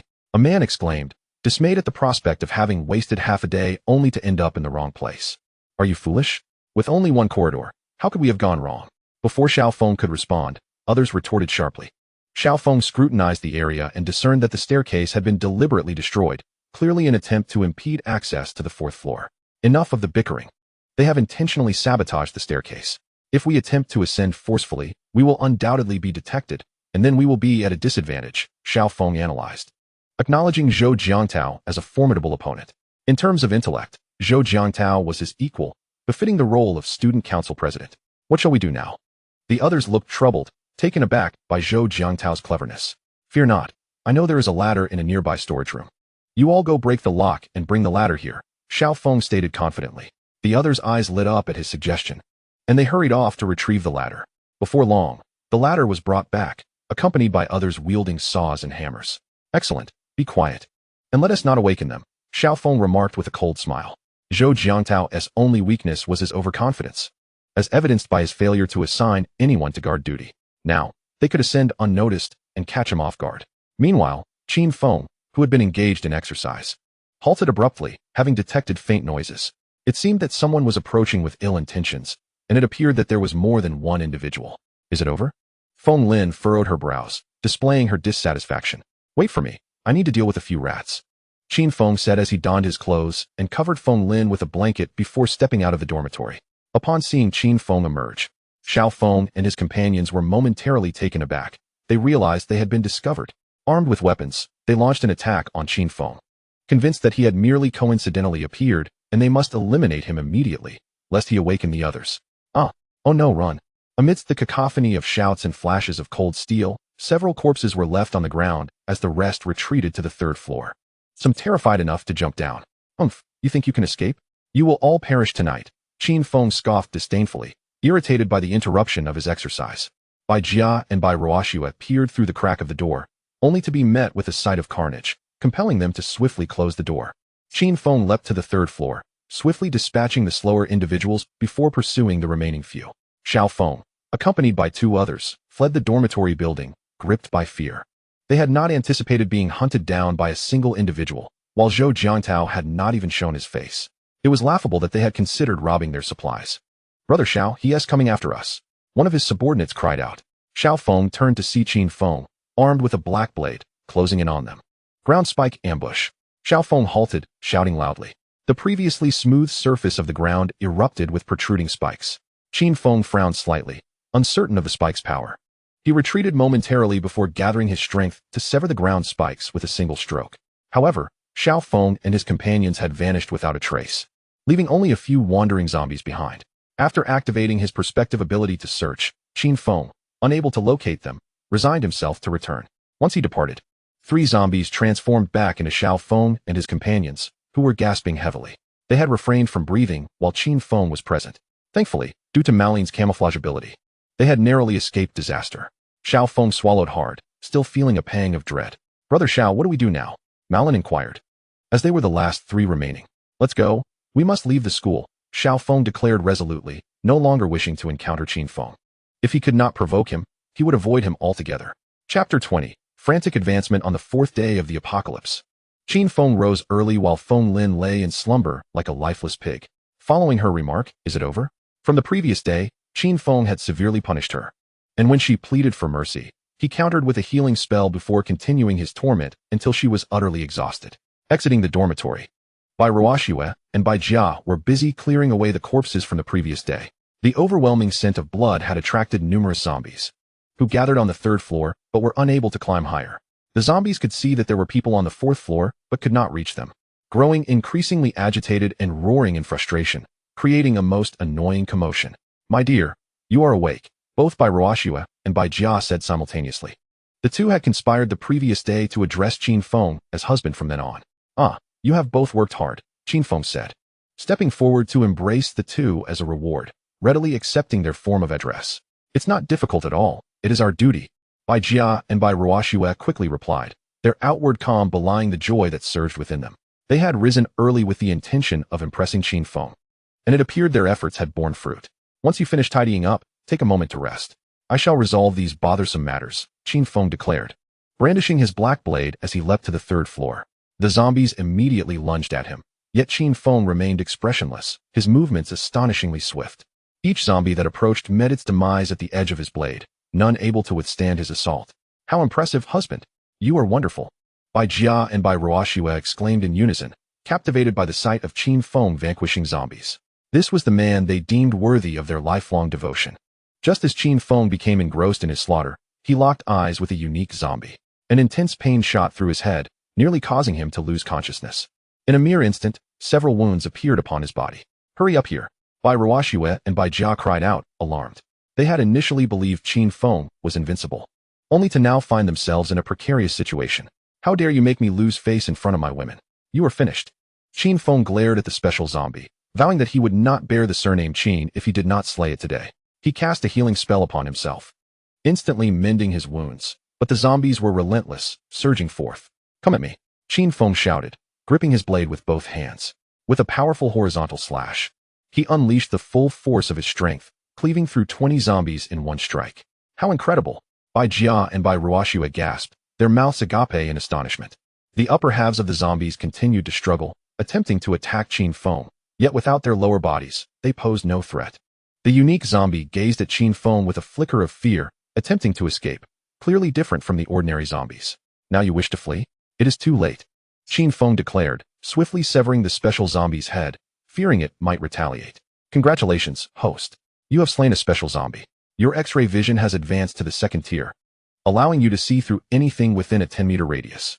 Another upgrade for his ability. Why not acquire a new power from the zombies?"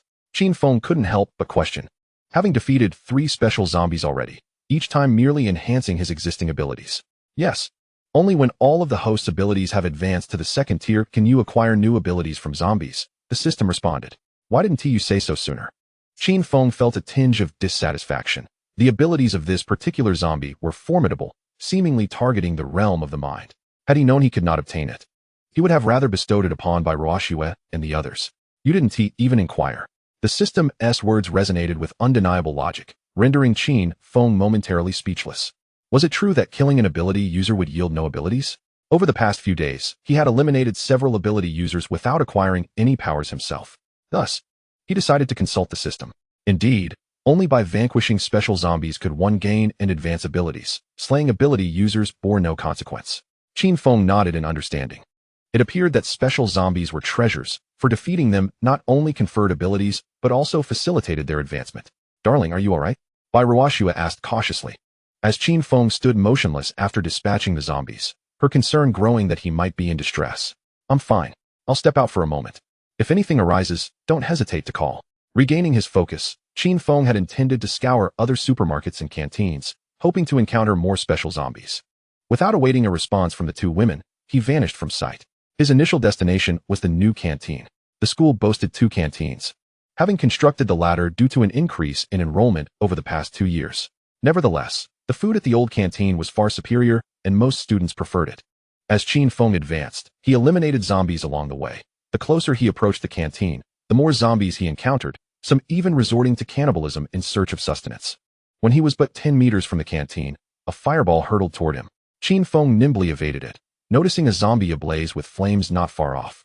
At last, he had encountered a special zombie. Coincidentally, this zombie was familiar to him. It was the cafeteria lady known for her shaky hands, affectionately dubbed Aunt Parkinson by students. Today, he would finally exact his revenge. Roar! The fireball zombie, enraged by its missed attack, began hurling fireballs incessantly.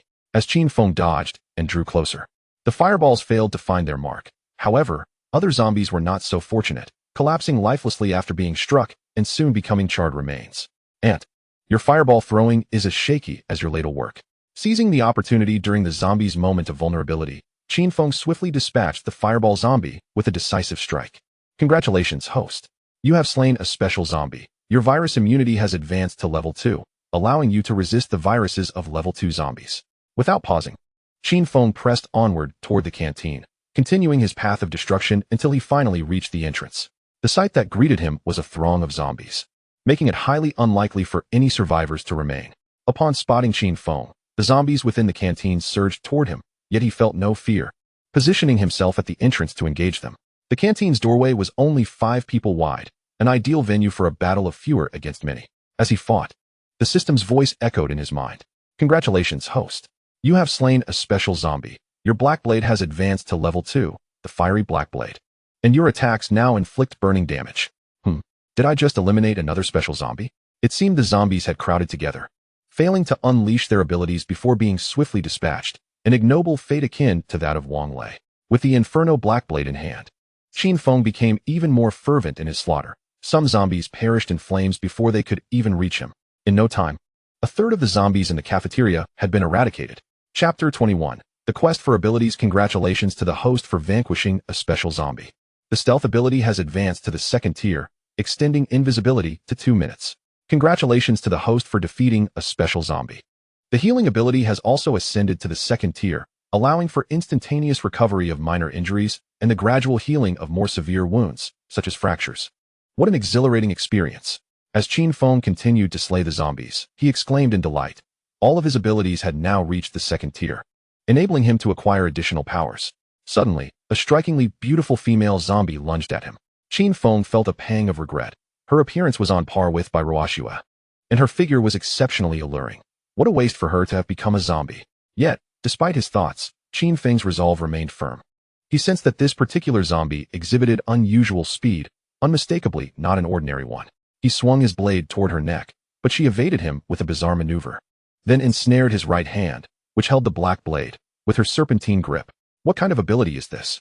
Qin Feng swiftly retreated, realizing he was now entangled and unable to wield his weapon. The other zombies seized this golden opportunity, launching a relentless assault upon him. The female zombie would not relent easily. She pressed her advantage, wrapping her entire body around Qin Feng, significantly diminishing his mobility. With his hands bound, he could do nothing to free himself as she constricted him like a python, aiming to suffocate him. A series of cracking sounds emanated from his body. The noise of bones being compressed, however, it was merely sound. His physique had reached the strength of 20 grown men, making it impossible for a zombie to overpower him. The female zombie wore a perplexed expression. Typically, those ensnared by her could not endure for more than a minute. Yet Qin Feng had far surpassed that duration, leaving her in disbelief. To make matters worse, they had already exited the cafeteria area, and she was uncertain of their destination. Too afraid to loosen her grip, lest he retaliate with a fatal strike, Qin Feng deftly evaded the pursuing zombies, making his way back to the boys' dormitory with a buoyant stride. Though the female zombie's ability was impressive, he found it unsuitable. It seemed too peculiar for a man to grapple with his foe. Better to bestow such a gift upon a woman, granting them a measure of self-defense while introducing an element of novelty. The thought of a delicate woman entwined around him sent a thrill through his mind. I'm back, Qin Feng announced as he leaped to the 4th floor. Bai Ruoxue happened to be in the hallway. Her face lit up at the sight of Qin Feng, but upon noticing the zombie clinging to him, Her expression shifted to one of alarm. "Darling, you're back." Bai Jia joyfully emerged from her dormitory, only to let out a shriek upon seeing Qin Feng ensnared by a zombie. "Ah, a zombie. What is going on? What is happening?" Feng Lin hurriedly emerged, and upon encountering the zombie, she exhibited a surprising lack of fear. "Oh, is that Su Lele, the campus belle ranked third?" she exclaimed. "Do you know her?" Qin Feng inquired curiously, realizing why he found this zombie alluring. It was indeed the celebrated beauty of the school. "I wouldn't say we are particularly close. We've hung out a few times, but when Zhou Jiangtao learned of it, he forbade me from interacting with her, claiming that spending a night with her would cost 10,000 yuan, Feng Lin remarked, causing Qin Feng's interest to wane. No matter how beautiful a woman appeared, if she sold her body for money, her worth diminished significantly. Wait a moment, how does Zhou Jiangtao know that a night would cost 10,000 yuan? Qin Feng suddenly detected an inconsistency. Feng Lin was taken aback, her expression shifting to one of irritation. Zhou Jiangtao had advised her to preserve her virtue, yet he himself seemed to indulge in frivolities. She wondered how she had never realized this facet of his character before. "Honey, why did you bring her back? You can't possibly be thinking." Bai Jia's eyes widened in disbelief. Although Qin Feng had treated her similarly the day before, she had not yet fully transformed into a zombie at that time. Now, with a beautiful zombie in tow, was he intending to continue his experiments? Ugh, what am I even thinking? Qin Feng thought, his mind racing with absurdity. He wasn't that depraved, especially now that he was aware of Su Lele's past. She is a special zombie. If I eliminate her, I might acquire a unique ability. I could bring her back. Would you be interested? His words sparked interest in the three women, as possessing an ability would enable them to confront zombies instead of merely hiding behind Qin Feng as mere ornaments. "I want it," they exclaimed in unison, clearly unwilling to let this opportunity slip by. "Honey, please give it to me. I promise to serve you even better in the future," Feng Lin declared with an expression that conveyed her eagerness, leaving Qin Feng nearly unable to resist fulfilling her request on the spot. "Honey, I was the first to be with you. Surely, I should be the first to receive it," Bai Ruoxue chimed in, her voice taking on a pitchy tone that starkly contrasted her previous haughty demeanor. "Honey, cousin is right. She was the first to be with you, and she shouldn't be slighted," Bai Jia supported, aligning with Bai Ruoxue, knowing that her own standing was the lowest in terms of both experience and looks. "Very well, then let us give this one to Bai Ruoxue first." Qin Feng decided after some contemplation, as he had intended to invite Bai Ruoxue to his bed that night. The thought of her fair skin paired with the pliability of her abilities was undeniably enticing. "You are biased," Feng Lin protested, feeling a bit disgruntled. Bai Ruoxue and Bai Jia were clearly allies, and if Qin Feng were to rely on a show of hands for decisions, she would be perpetually overshadowed by the Bai sisters. "Nonsense. My affection for each of you is equal. How could I show favoritism? There are plenty of special zombies. Each of you will acquire abilities, just at different paces," Qin Feng reassured her. Feng Lin had indeed exerted the most effort in recent days, and he could always capture another for her later. Feng Lin's expression softened slightly, though she cast a lingering glance at the Bai sisters. Realizing that a rivalry had been established, it was simply a matter of numbers. Who wouldn't he engage in a little intimidation? Qin Feng retrieved the black blade from his storage space and tossed it to Bai Ruoxue, then firmly seized Su Lele's hair. Su Lele struggled fiercely, yet her strength was no match for Qin Feng's. "Ruoxue, sever her head," Qin Feng commanded, having effectively subdued Su Lele. All Bai Ruoxue needed to do was execute the grim task. Gripping the black blade with both hands, she trembled, whether from fear or the weight of the weapon. She harbored a deep dread of zombies, having witnessed a classmate's gruesome demise at their hands. Under Qin Feng's threat to cast her out as bait for the undead, she had hastily acquiesced to become his woman. However, the thought of her family's uncertain fate compelled her to take this perilous step. With a fierce yell to bolster her courage, Bai Ruoxue closed her eyes and swung the blade. Qin Feng could only grimace at her reckless determination, fearing she might inadvertently strike him as well. As Bai Ruoxue's aim veered wildly, Qin Feng quickly repositioned himself, ensuring her strike landed squarely upon Su Lele's neck. Chapter 22. Slaying the Tier 3 zombie with Su Lele dispatched, Qin Feng was freed from her grasp. "Ruoxue, how do you feel?" he inquired, curious whether the act of slaying a special zombie had granted her abilities distinct from those he acquired through the system. "I feel remarkably agile, and my strength seems significantly enhanced," Bai Ruoxue replied, twisting her body with an astonishing flexibility, reminiscent of a boneless creature. "Incredible. Truly a remarkable ability." Bai Jia and Feng Lin marveled, noting that Bai Ruoxue's newfound agility surpassed even that of the world's foremost yoga masters. "Well done, Ruoxue. You must make the most of this power," Qin Feng said, nodding with satisfaction, eagerly anticipating her performance that evening. Yes, but there are still aspects I don't quite understand. Could you spare some time to teach me? Bai Ruoxue asked shyly, nearly hinting at a desire for him to come to her room that night. Absolutely. I will ensure to guide you thoroughly, Qin Feng replied with a warm smile, pleased by Bai Ruoxue's growing maturity. However, Feng Lin felt a pang of anxiety. Bai Ruoxue was already more beautiful than her, and now with such an extraordinary ability, aided by Bai Jia, she feared being overshadowed. Darling, my cousin and I just prepared some self-heating hot pot. Let's eat first, Bai Jia said, pulling Qin Feng toward their room. Feng Lin, come join us. Don't just stand there. She called back to the still-dazed Feng Lin. You go ahead. I'm not hungry, Feng Lin replied with a forced smile. Retreating to her dormitory to search for her phone, she now needed to form an alliance with someone attractive to contend with the Bai sisters.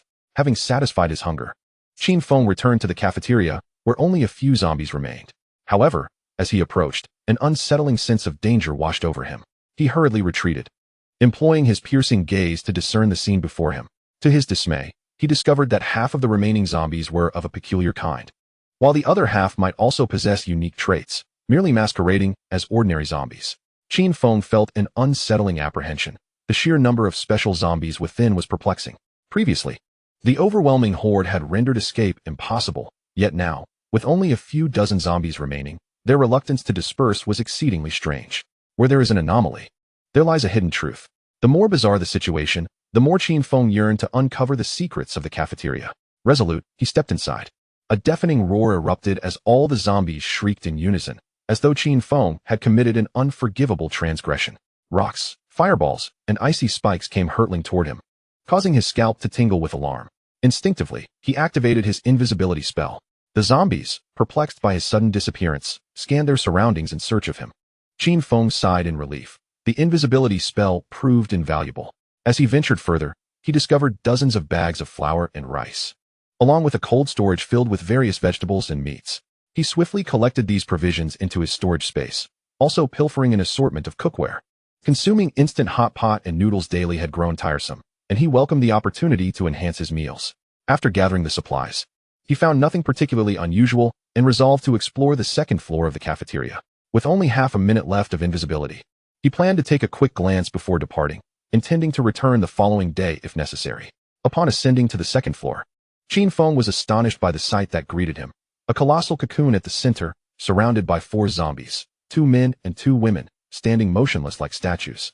Just as he contemplated utilizing his piercing gaze to inspect the contents of the cocoon, the 4 zombies charged toward him with alarming speed. Realizing the gravity of the situation, he recognized these as third-tier zombies. Without a moment's hesitation, Qin Feng turned and fled. The oppressive aura from the zombies left no room for thoughts of resistance, and his invisibility spell proved ineffective against them. A roar echoed as the zombies on the first floor detected his presence, attempting to intercept his escape route. But he leaped over them, unintentionally using them as a shield against the third-tier zombies. Suddenly, a sound caught his attention. He turned to see the zombies that had originally blocked his path shattered by an unseen force. Without hesitation, the 4 third-tier zombies continued their relentless pursuit. Damn it. This is absurd. Qin Feng sprinted away, acutely aware that the zombies were closing in on him. A violent impact struck his back. With a cough, he spat out a mouthful of blood. This was the most severe injury he had sustained since the apocalypse began. One of the male zombies appeared momentarily astonished that Qin Feng had survived the encounter. He cast a healing spell upon himself and drew his black knife. Since escape was no longer an option, he resolved to fight back. If he were to perish, he would do so with honor. For zombies gazed at the overconfident Qin Feng, their eyes brimming with disdain. Indeed, Qin Feng could distinctly perceive the contempt etched upon their faces.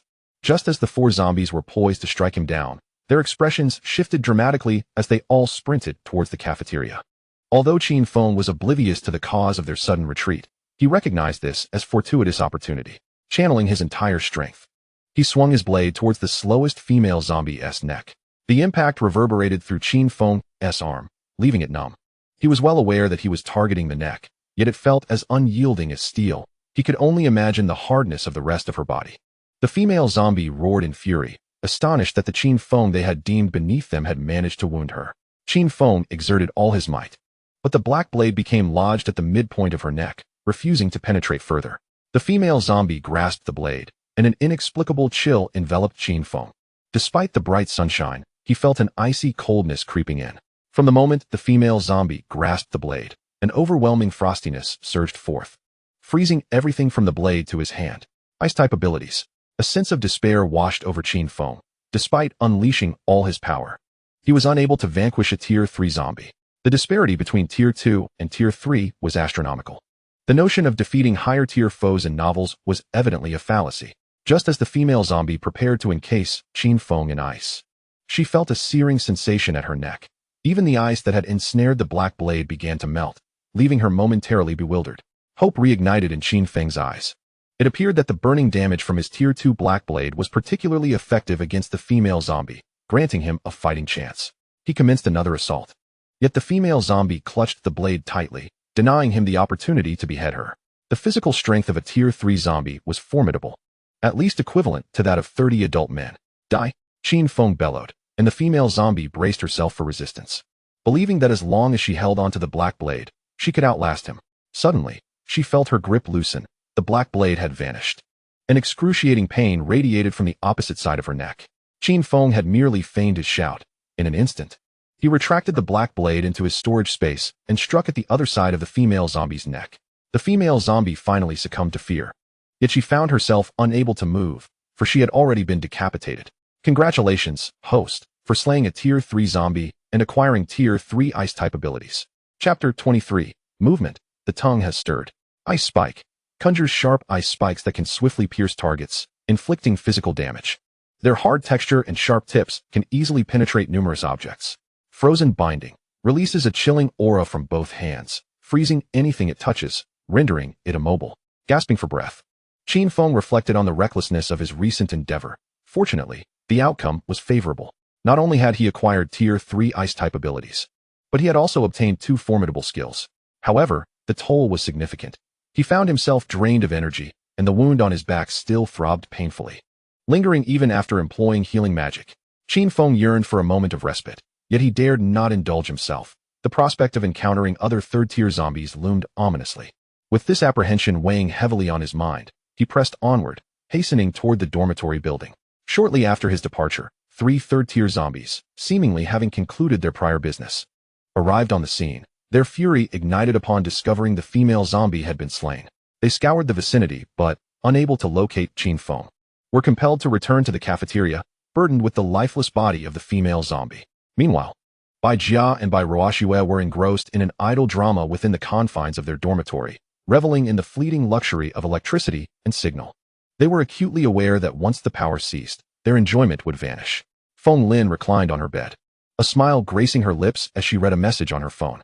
She had finally found a commendable partner to collaborate with and eagerly anticipated sharing the news with Qin Feng upon his return, certain it would delight him. A sudden noise, a sharp crack, sent a jolt of tension through the trio.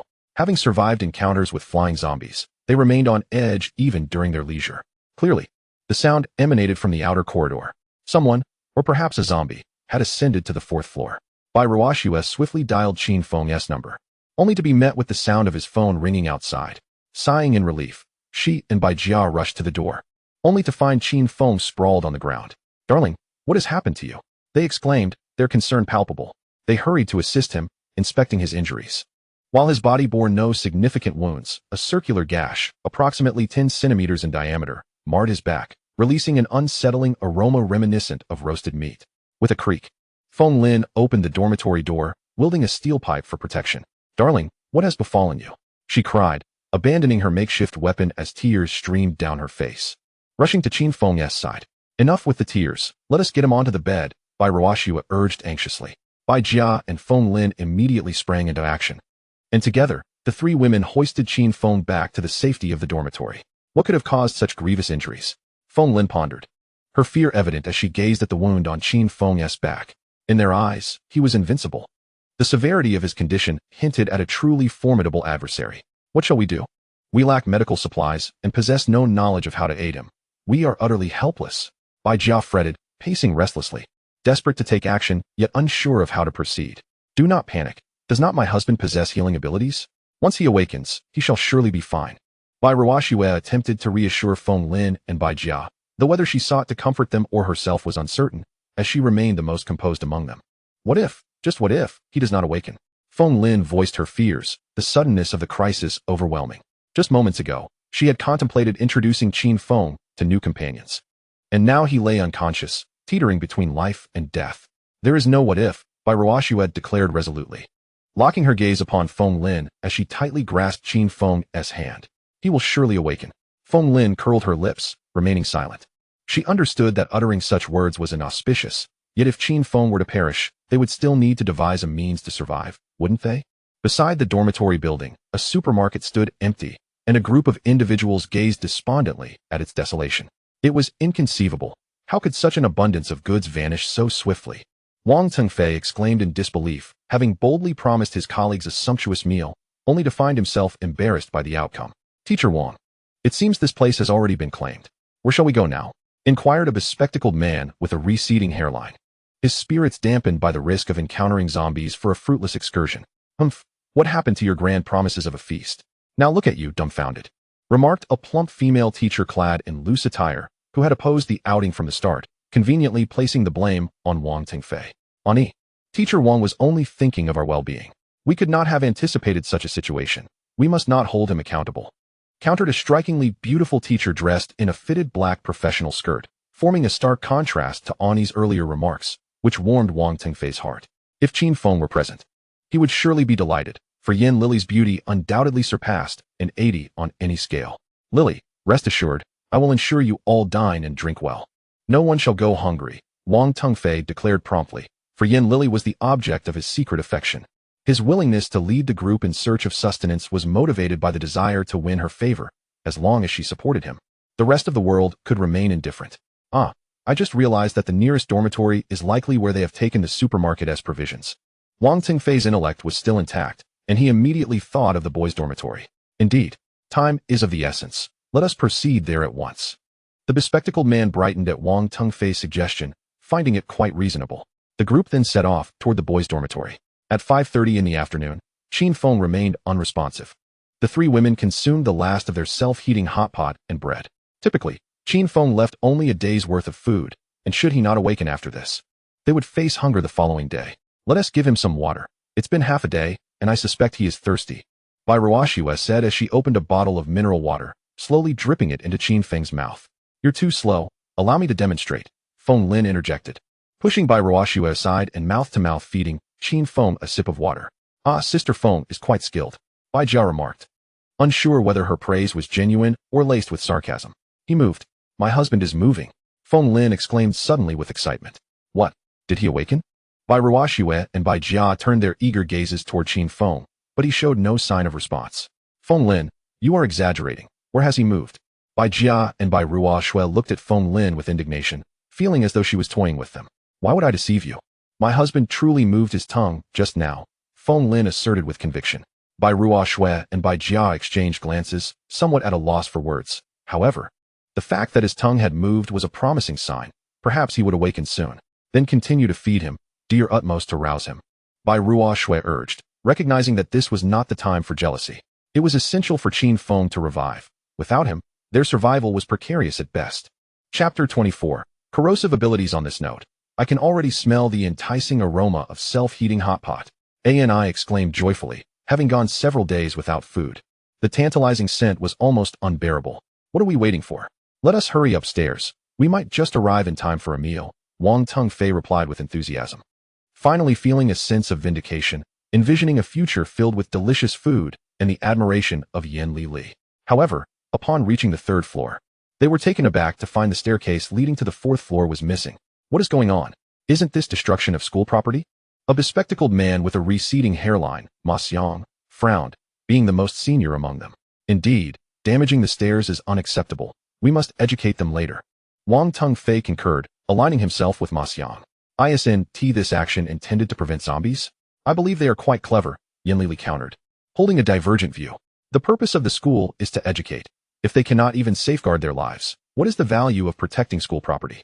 Yes, Li makes a valid point, Wang Tengfei added, attempting to placate both sides. Ma Xiang furrowed his brow and remained silent. The circumstances had changed dramatically. Before the zombie outbreak, he was second only to the principal in authority within the school. Now, with Wang Tengfei having become an ability user, survival necessitated a degree of deference to him. He was aware of Wang Tengfei's affection for Yan Li and would therefore grant her some measure of respect. Hello. Is anyone there? Ma Xiang shouted loudly. Did you hear that? It seems someone is calling, Bai Ruoxue remarked, her brow furrowed in concern. As they were most apprehensive about any disturbances while Qin Feng remained unresponsive. I heard it. Should we go out to investigate? Bai Jia hesitated. Torn between the desire to help and the fear of encountering men with ulterior motives, like the three they had previously encountered. Ignore them, without the stairs. They should be unable to reach us. We will wait until Qin Feng awakens to make a decision. Feng Lin interjected firmly, harboring no trust in others, especially considering that they were three beautiful women without Qin Feng's protection. If they were to show kindness, they might not live to regret it. Yes, Feng Lin is right. We will wait for Qin Feng to awaken before deciding. Bai Ruoxue wholeheartedly agreed with Feng Lin's stance. Hey, why isn't anyone responding? Is there no one up there? Ma Xiang shouted until his voice strained, yet no reply came. Teacher Wang, perhaps it would be best if you took the lead. This height should pose no challenge for you. Very well, watch me. Wang Tengfei eagerly awaited the opportunity to showcase his abilities. With one hand against the wall, he effortlessly corroded a hole, ascending as he created it. Truly remarkable, Teacher Wang. The prowess of an extraordinary being is indeed astonishing.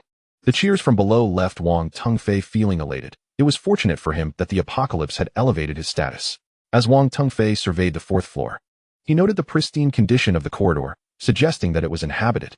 Additionally, a ladder was conveniently present, allowing others to ascend. This ladder had been brought by Xiao Feng, as Qin Feng had deemed it necessary for the three women to navigate the stairs more easily. Wang Tengfei secured the ladder, inviting the others to join him. Suddenly, the sound of the ladder being moved alerted them. Someone was approaching. Bai Ruoxue, with her keen hearing, detected the noise. What should we do? Bai Jia and Feng Lin grew anxious, realizing that only extraordinary beings could ascend, which was far from reassuring. They quickly locked the door and sought to barricade it, hoping to hold out for as long as possible. Bai Ruoxue felt helpless, regardless of who was outside. She wished to avoid any interaction. The three of them busily prepared, determined to hold out until Qin Feng awoke. This place is quite clean. We should reside here from now on, Ma Xiang remarked as he arrived on the fourth floor, appreciating the tidy surroundings. The lower three floors were stained with blood and foul odors, making the fourth floor a welcome relief. Indeed, this location is quite satisfactory. Finally, we need not crowd into a single room for sleep, Ani added, pleased with the newfound space. Given her larger stature, she had been forced to sleep on the floor amid the throng of people, making even the simplest movements cumbersome. Let us search for any inhabitants or provisions.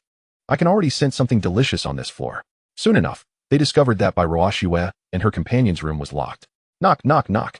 Wang Tengfei rapped forcefully on the door. Is anyone there? Open the door. Bai Ruoxue and her companions were startled. The more insistent he became, the less likely they were to comply. Teacher, your approach may frighten them. Yin Lily interjected, clearly disapproving of Wang Tengfei's methods. I acted rashly, Lily. Perhaps you should take over, Wang Tengfei conceded, recognizing the validity of her words. Allowing a woman to speak might yield better results. And if they harbored any intentions toward Yin Lily, he could swoop in as the gallant hero. Hello, I am Yin Lily, a teacher at the school. Could you kindly open the door? We mean you no harm. Her voice was soft and soothing. Feng Lin and Bai Jia glanced at Bai Ruoxue. With Qin Feng still unconscious, Bai Ruoxue temporarily assumed leadership, and they all deferred to her judgment. No, we cannot trust you. If you bear no malice, then I must ask you to leave, Bai Ruoxue declared emphatically. This is preposterous. All of this belongs to the school. What right do you have to lay claim to it? Ma Xiang immediately shouted, clearly disagreeing with Bai Ruoxue's words. Hurry and open the door. We are all teachers from the school. The self-heating hot pot must be yours, right? Why not quickly entertain the teachers? Amy could no longer contain herself, declaring that the aroma wafting from within was too enticing, indicating that the food must be hidden inside. We have no food, merely fortunate survivors. You should seek elsewhere. Bai Ruoxue resolutely refused once more, noting that even before the apocalypse, some teachers displayed despicable behavior. I can already smell the deliciousness. She added as Amy attempted to forcefully open the door, but to no avail. Mr. Wang, could you break down the door? Ma Xiang suggested, adjusting his glasses. The people inside must have barricaded it. Only Wang Tengfei, with his abilities, can unlock it now. No, it is likely students inside. We cannot resort to violence. Yin Lily interjected firmly at the entrance. Teacher Yin, as you can see, our words have proven ineffective. Even if they are students, they are selfish. Such students require proper guidance, Ma Xiang stated sternly, growing dissatisfied with Yin Lily and signaling to Amy. Lily, you can just observe. We shall handle the villains. Amy promptly pulled Yin Lily aside to avoid hindrance. Mr. Wang, proceed, Ma Xiang urged. Very well, Wang Tengfei replied, touching the door. In a moment, The door and the obstruction were entirely corroded away. His ability allowed him to erode all substances. Nothing could withstand his corrosive power. Bai Ruoxue and her companions looked on in terror, astonished by the formidable ability Wang Tengfei possessed. Chapter 25. The audacity of Ma Xiang. Ma Xiang's eyes lit up upon seeing Bai Ruoxue and her friends, for they were indeed beautiful, fitting his preferred type. Which class are you three from? You don't even greet your teachers? And you have the audacity to block the door. Such a lack of upbringing. He assumed a condescending stance. Where have you hidden the food? Hurry and bring it out to show your respect for the teachers. Amy began searching as soon as she entered. However, to her dismay, the dormitory contained no food, only a few empty self-heating hot pot containers and some bottled water. Please, don't frighten the students. Yin Lily stepped forward, feeling that Ma Xiang and Amy were being excessive. Excessive? Just look at the trash on the table. They clearly had food and simply refused to share with us.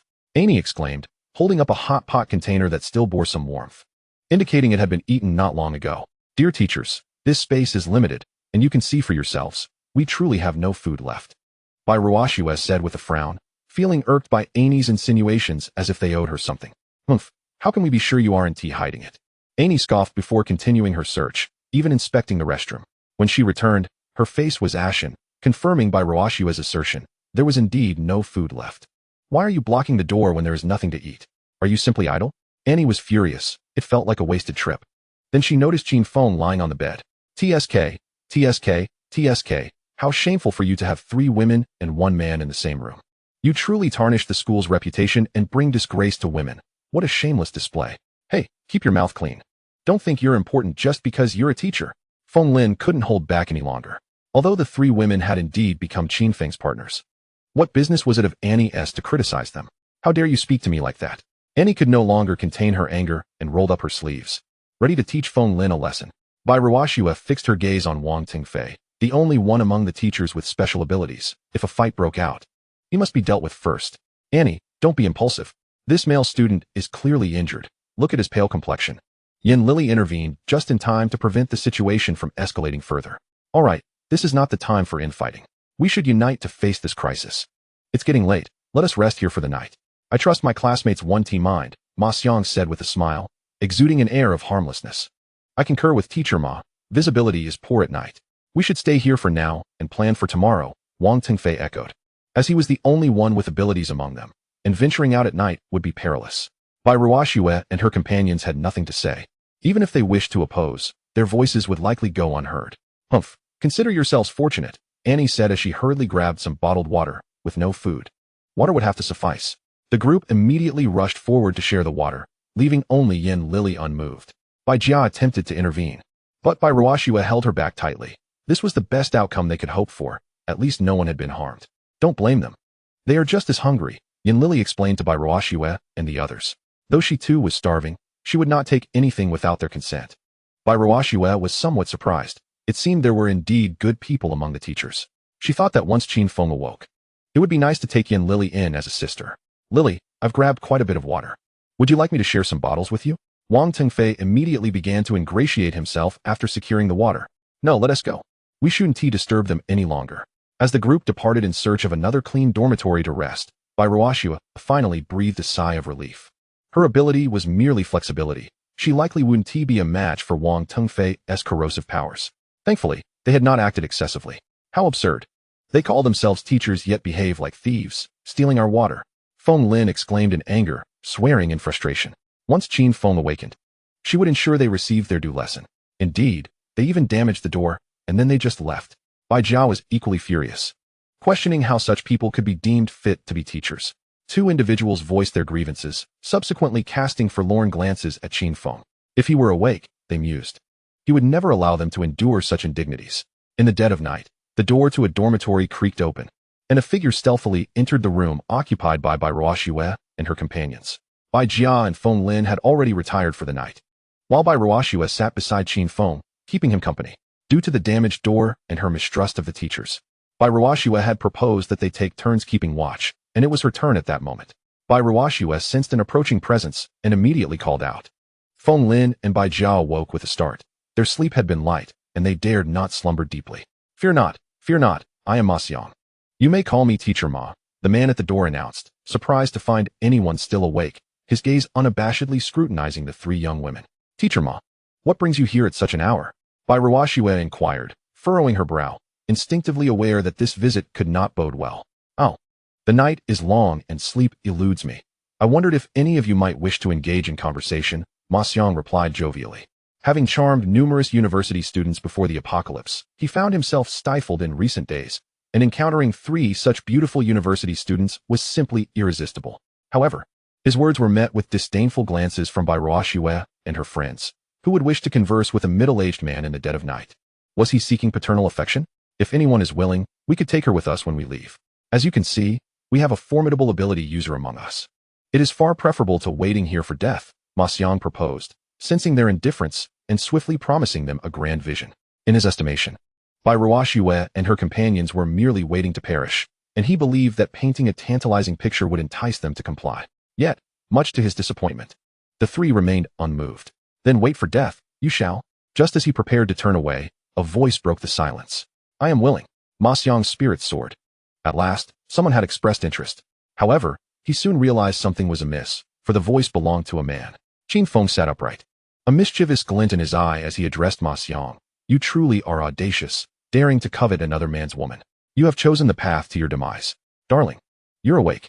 I thought I was destined to become a widow. How wonderful, you're awake, and we need not endure any more bullying. The 3 women rushed towards Qin Feng, nearly toppling him over. All right, there are others present, he reminded them, and the trio obediently stood back, eager to witness how Qin Feng would deal with Ma Xiang. Which class are you from? How is it that all 3 female students refer to you as darling? Just look at you. You hardly resemble a student, Ma Xiang remarked, a mix of jealousy and envy swirling within him. He had wooed many university students, yet had never encountered such exquisite beauties, especially not 3 at once.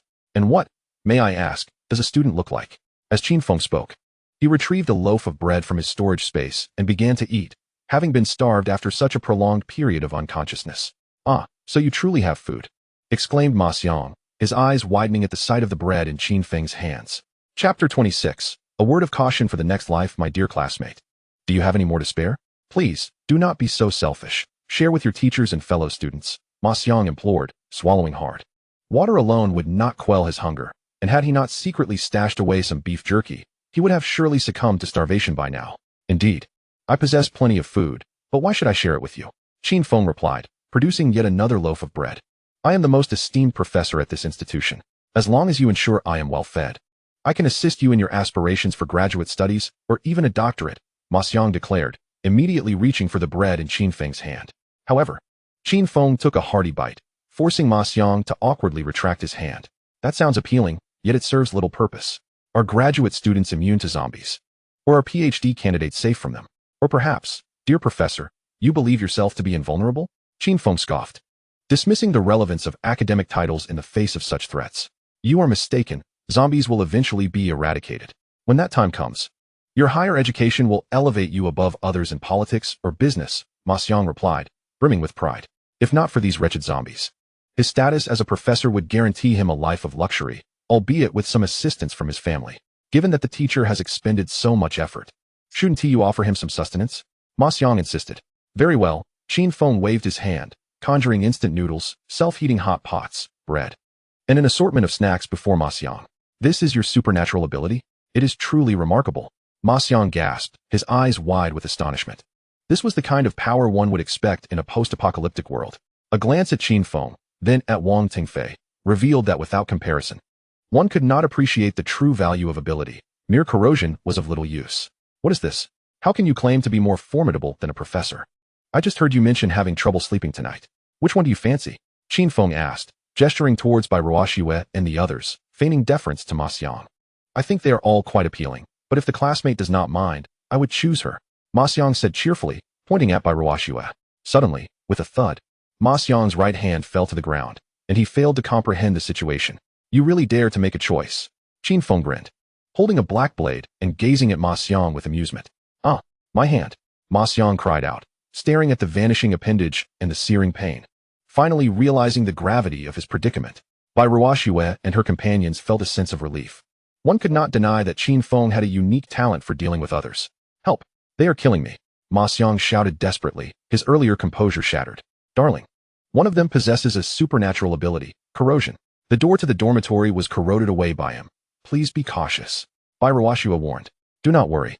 You all simply observe from English translation. Qin Feng smiled and said that he had already awakened a third-tier superpower, becoming far stronger than before. Even if his opponent was also a third-tier ability user, he was fully confident of defeating them. What's going on? Can't people get some sleep at this hour? It's Teacher Ma's voice. Hurry over and take a look. A group of people rushed over one after another. Everyone could barely contain their craving at the sight of piles of food. Yet no one dared to step forward after seeing Ma Xiang missing one hand. Teacher Ma, what happened? Who did this? Wang Tingfei finally arrived. Furious upon seeing Ma Xiang injured. Him. Ma Xiang pointed straight at Qin Feng and accused him, twisting the whole truth without a word of his own misdeeds. Shifting all blame onto Qin Feng. I caught them hoarding food and tried to reason with them. But he chopped my hand off, without mercy. What a blatant distortion of facts. How dare you point fingers at me? You don't need your other hand either. Splash. A flash of blade light flashed past. And Ma Xiang's left hand was severed as well. Arg. Ma Xiang let out a shrill cry of agony. You insolent brat. How dare you commit violence right in front of me? Wang Tengfei's face turned livid with rage, feeling utterly humiliated in public. You? Who do you even think you are? Qin Feng spoke disdainfully. He held no goodwill toward these teachers at all. And he had decided all of them would die tonight. What is all the commotion? Why is everyone gathered here? Yin Lily walked over and was shocked by Ma Xiang's miserable state. Name, Yin Lily. Age, 26. Height, 168 centimeters. Weight, 48 kilograms. Merits, highly educated, beautiful female teacher. Rating, 85 points. Haha, a gorgeous teacher. Qin Feng grew interested. He already had 3 schoolgirls by his side, but he had never gotten close to a teacher before. He changed his mind instantly. He would spare Yin Lily and kill all the other teachers tonight. Dressed in a sleek black business suit, fitted pencil skirt, and black silk stockings. Paired with an innocent-looking face, Yin Lily exuded pure, yet alluring charm that greatly appealed to Qin Feng. Don't be scared, beautiful teacher. I won't hurt you. You must be hungry. Come have something to eat. Qin Feng waved warmly, his fierce aura from moments ago vanishing completely. Bai Ruoxue and the other 2 girls rolled their eyes. Knowing full well Qin Feng had taken a fancy to Yin Lily, and their group was about to gain another member. Hatred flared in Wang Tengfei's eyes. He had long regarded Yin Lily as his own woman, and Qin Feng's bold flirting in his presence was simply unforgivable. Food. Move aside. All of you. The plump Yanni pushed her way through the crowd, eyes lighting up at the sight of food. Paying no heed to Ma Xiang, who had both hands cut off. Food, I want food. She rushed forward carelessly and stepped right on Ma Xiang's broken hands. Then tore open snack bags and stuffed food into her mouth nonstop. My hands. Are you blind? Ma Xiang wept in agony. There had still been a chance to reattach his severed hands if treated in time, but being crushed by Yanni's heavy weight ruined all hope entirely. Wang Tingfei could no longer restrain himself as he witnessed Qin Feng shamelessly flirt with Yin Lily right before his eyes. Even the most seasoned ninjas would have struggled to endure such a scene. Yin Lily is my woman. I will not permit you to harm her, he declared, his heart racing with a fervor he had long suppressed. Is that so? Qin Feng responded, momentarily taken aback, then scrutinized Yin Lily with a discerning gaze. Her figure was indeed remarkable, and she was still untouched. It was evident that a woman of her caliber could not possibly belong to someone as foolish as Wang Tingfei. Only he was worthy of being Yin Lily's man. Ms. Yin, do not shy away. He claims you are his woman. Do you concede to that? A mischievous smile played on Qin Feng's lips. He could easily eliminate everyone present, but that would lack the thrill he sought. He aimed not only to vanquish, but to pierce their hearts with despair. Wang, you are a good person, but I do not harbor feelings for you. Matters of the heart cannot be forced, Yin Lily expressed apologetically, handing Wang Tengfei a proverbial good person card. See? She does not favor you. All along. It was your own misguided affections, Qin Feng jeered, relishing the spectacle. Why, Lily? I genuinely care for you. Why must you treat me thus? Wang Tengfei roared in anguish. Without your love, even if I possessed the entire world, I would find no joy. Without your love, what meaning does my existence hold? I wish to perish along with you.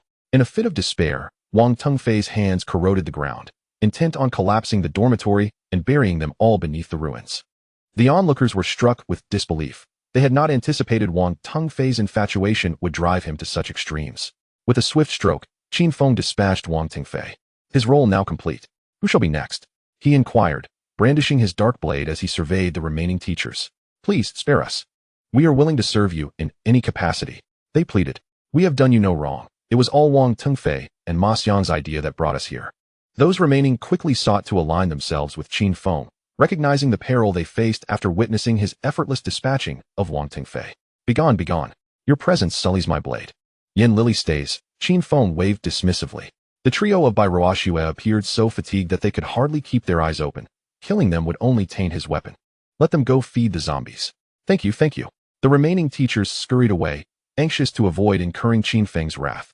Yin Lily stood there, feeling helpless, resembling a timid little rabbit. When Qin Feng called for her to remain, she dared not move, fearing he might take offense and end her life. Ms. Yin, why the tension? Do you fear I might consume you? Feel free to indulge in whatever you desire, Qin Feng said, drawing her closer to the assortment of snacks. Brother, what is it that you truly want? Yin Lily stammered, trembling with uncertainty. Of course, I wish for you to be my woman and bear my children. These three are all your predecessors, he stated matter-of-factly. Qin Feng introduced Bai Ruoxue and her companions to Yin Lily. Yin Lily was taken aback, while many had pursued her. None had been as candid as Qin Feng. You are a good person, but I do not harbor feelings for you. We are simply incompatible, she stated, suppressing her conscience. She did not perceive Qin Feng as a good man, nor did she even regard him as human. However, to prevent him from losing his temper, she felt compelled to say so. Qin Feng's expression darkened instantly. Moments ago, he had mocked Wang Tengfei for receiving the good guy card, and now, it seemed, the tables had turned on him. Ha ha ha, this is utterly hilarious. Bai Ruoxue could no longer contain her laughter. Her mirth was infectious, causing Feng Lin and Bai Jia to join in as well. Qin Feng shot them a glance before addressing Yin Lily. I shall grant you 3 days to contemplate. During this time, I will provide for your sustenance, but you must serve as a maid for me and the others. If, after 3 days, you have not changed your mind, I shall set you free. All right, Yin Lily readily agreed. It was a favorable arrangement for her.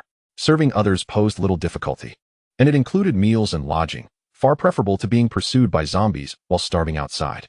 Ruoxue, you were laughing the hardest just now. Come out with me for a moment, Qin Feng said, lifting Bai Ruoxue and exiting the dormitory. He found a clean room to reprimand her. Once Qin Feng departed, Yin Lily could no longer suppress her hunger and immediately began to eat. Observing her relish in the food, Bai Jia and Feng Lin joined in the feast.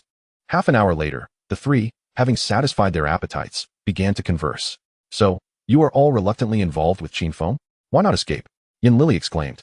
While there had been opportunities to flee, such as when she arrived and found Qin Feng unconscious on the bed, contemplating escape or even harming him had been a trivial matter. I don't know. Without realizing it, I've begun to develop feelings for him, Bai Jia confessed. Honestly, seeing him so gravely injured made me consider leaving, but as long as he draws breath, I believe he will survive. Feng Lin and Bai Jia exchanged knowing smiles. However, one thing they did not mention was that without Qin Feng, they had nowhere to go. Venturing outside would merely deliver them to the zombies. Yin Lily pondered this. From what she gathered from Feng Lin and Bai Jia, Qin Feng possessed a certain charm and treated his women well, at the very least ensuring they were well fed. Chapter 28. Qin De, you returns enough. I am a bit weary. Let us continue our discussion during the day. Feng Lin yawned, preparing to retire for the night. Bai Jia also felt drowsy, but having just indulged in snacks, the room was rather odorous. Teacher Yin, please dispose of the trash and tidy up the room before you sleep, she suggested. Why should I be the only one to clean? Yin Lily protested, unwilling to handle the bloody handprints and stains on the floor. Isn't that what maids do? Bai Jia remarked from her bed. If you are unwilling, you could always run away. Bai Jia and I could pretend we know nothing. Feng Lin, with ill intentions, subtly reminded that she did not wish for Yin Lily to join, as she had already identified a suitable partner. Indeed, if Teacher Yin wished to depart, we would not obstruct her. Bai Jia shared a similar sentiment. She believed that Yin Lily's beauty could rival that of Bai Ruoxue, and she was reluctant to have her cousin gain another formidable competitor. Contemplating the zombies outside and the scarcity of food, Yin Lily gritted her teeth and replied, All right, I will tidy up. Half an hour later, Yin Lily, dragging her weary body back to her dormitory, discovered Bai Ruoxue and Qin Feng within her room. I'm so sorry. Her face flushed crimson, and she hastily retreated, taken aback that Qin Feng and Bai Ruoxue had occupied her space. With no other option, she resolved to find another room. On the 5th day of the apocalypse, rise and shine, little lazy pig, Qin Feng roused the still sleeping Bai Ruoxue, puzzled by her peculiar habit of sleeping atop him. Let me sleep a little longer, Bai Ruoxue murmured, her eyes still closed, possibly lost in dreams. With no other choice, Qin Feng gently laid her back on the bed. He had a soft spot for obedient women. After a day of rest, he felt particularly energetic and rose early, ready to seek vengeance on the zombies. Clenching his fists, he recalled how the Tier 3 zombies had bested him the previous day.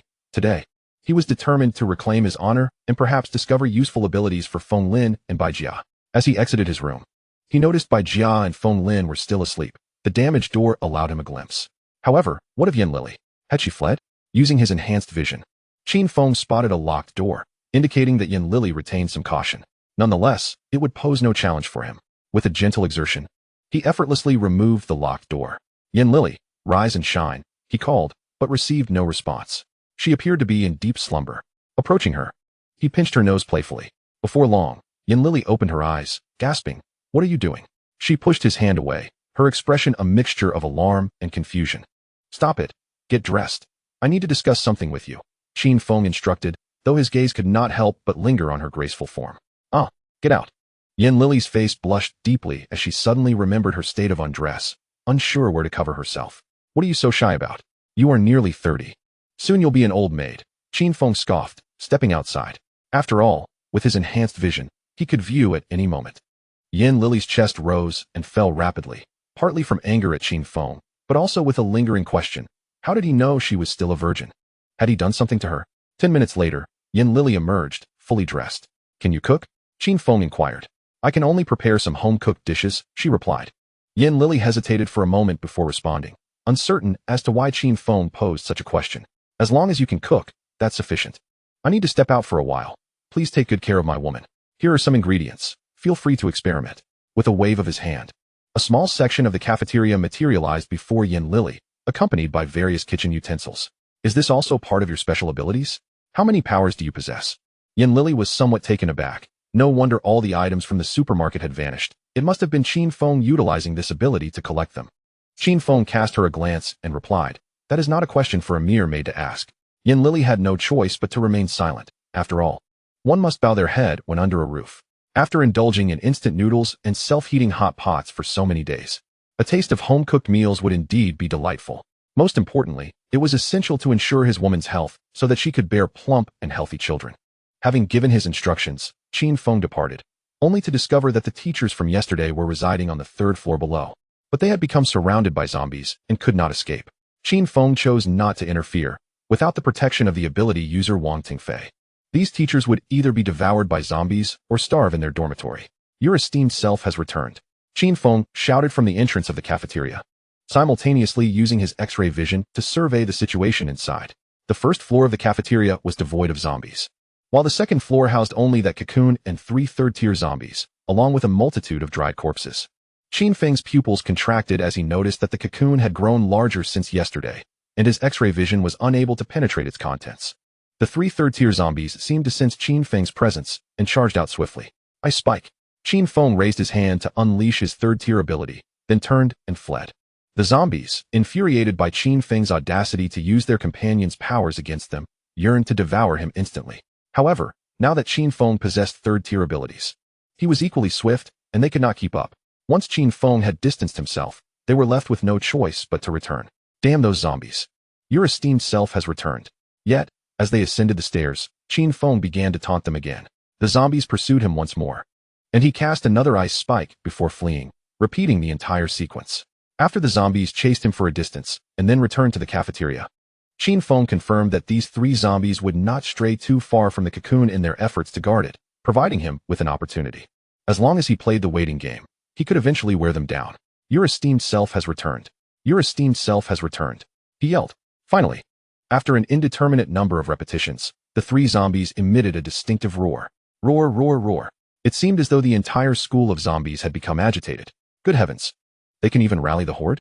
Ugh, they can rally zombies too? Qin Feng turned and fled.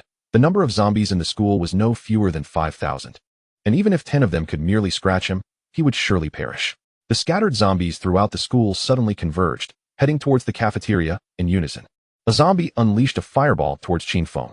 He swiftly dodged the attack, then, with a flurry of strikes, severed the creature's limbs before carrying it back to the dormitory.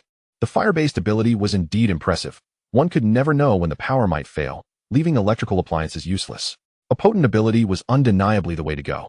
Chapter 29. The new campus bell, the burden of Yan Lili. Teacher Yan, the weather is splendid today. Could you please dry my blanket? Teacher Yan, could you mop the floor? Teacher Yan, my white silk stockings were torn by my husband. May I borrow your black ones?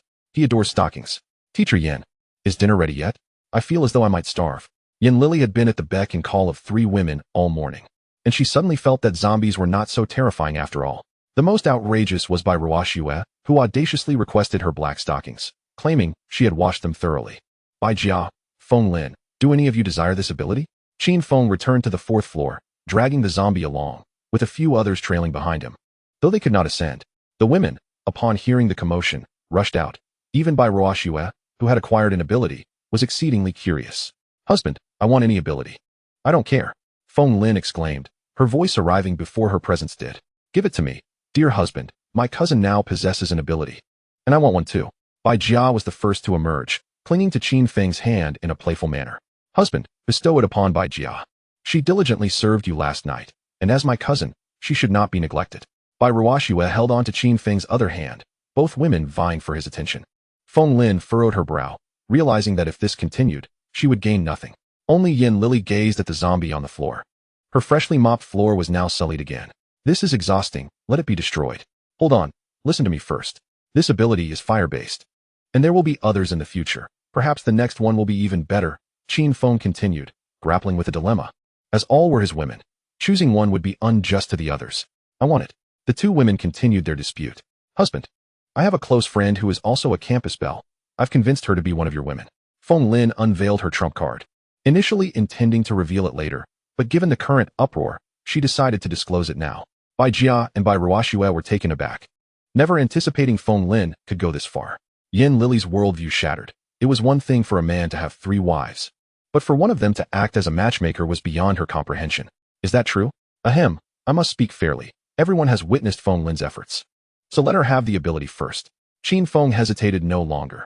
The more he observed Feng Lin, the more he admired her, and he handed the black knife directly to her. Feng Lin accepted the knife with fervor and swiftly dispatched the zombie.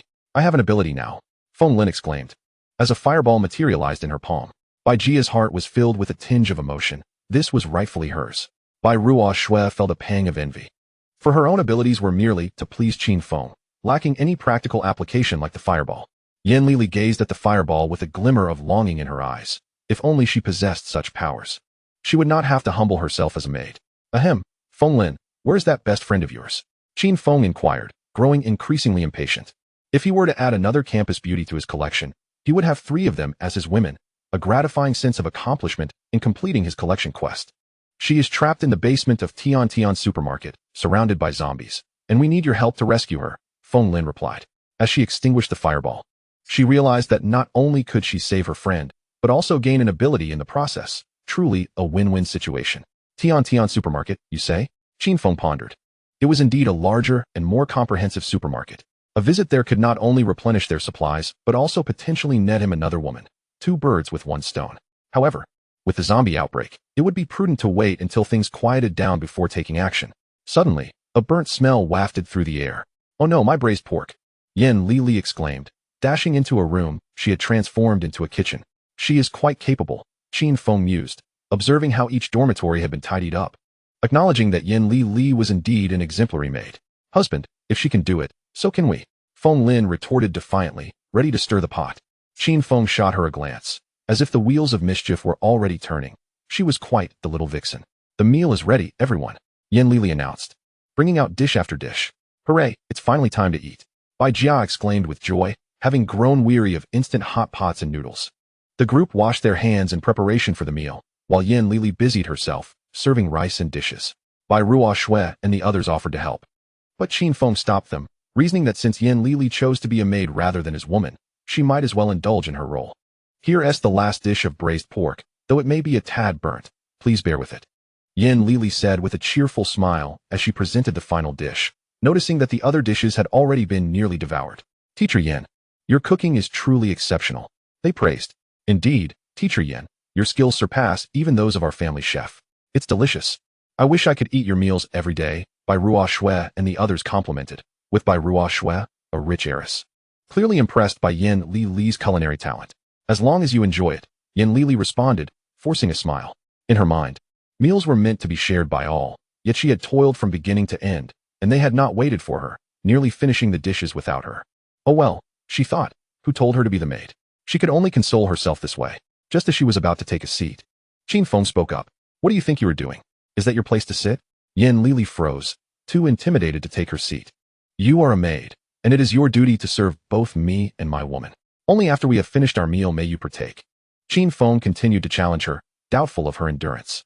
All right, Yin Lily replied, stepping aside to await their needs. Even the slightly burnt braised pork received unanimous praise, indicating Yin Lily's culinary prowess.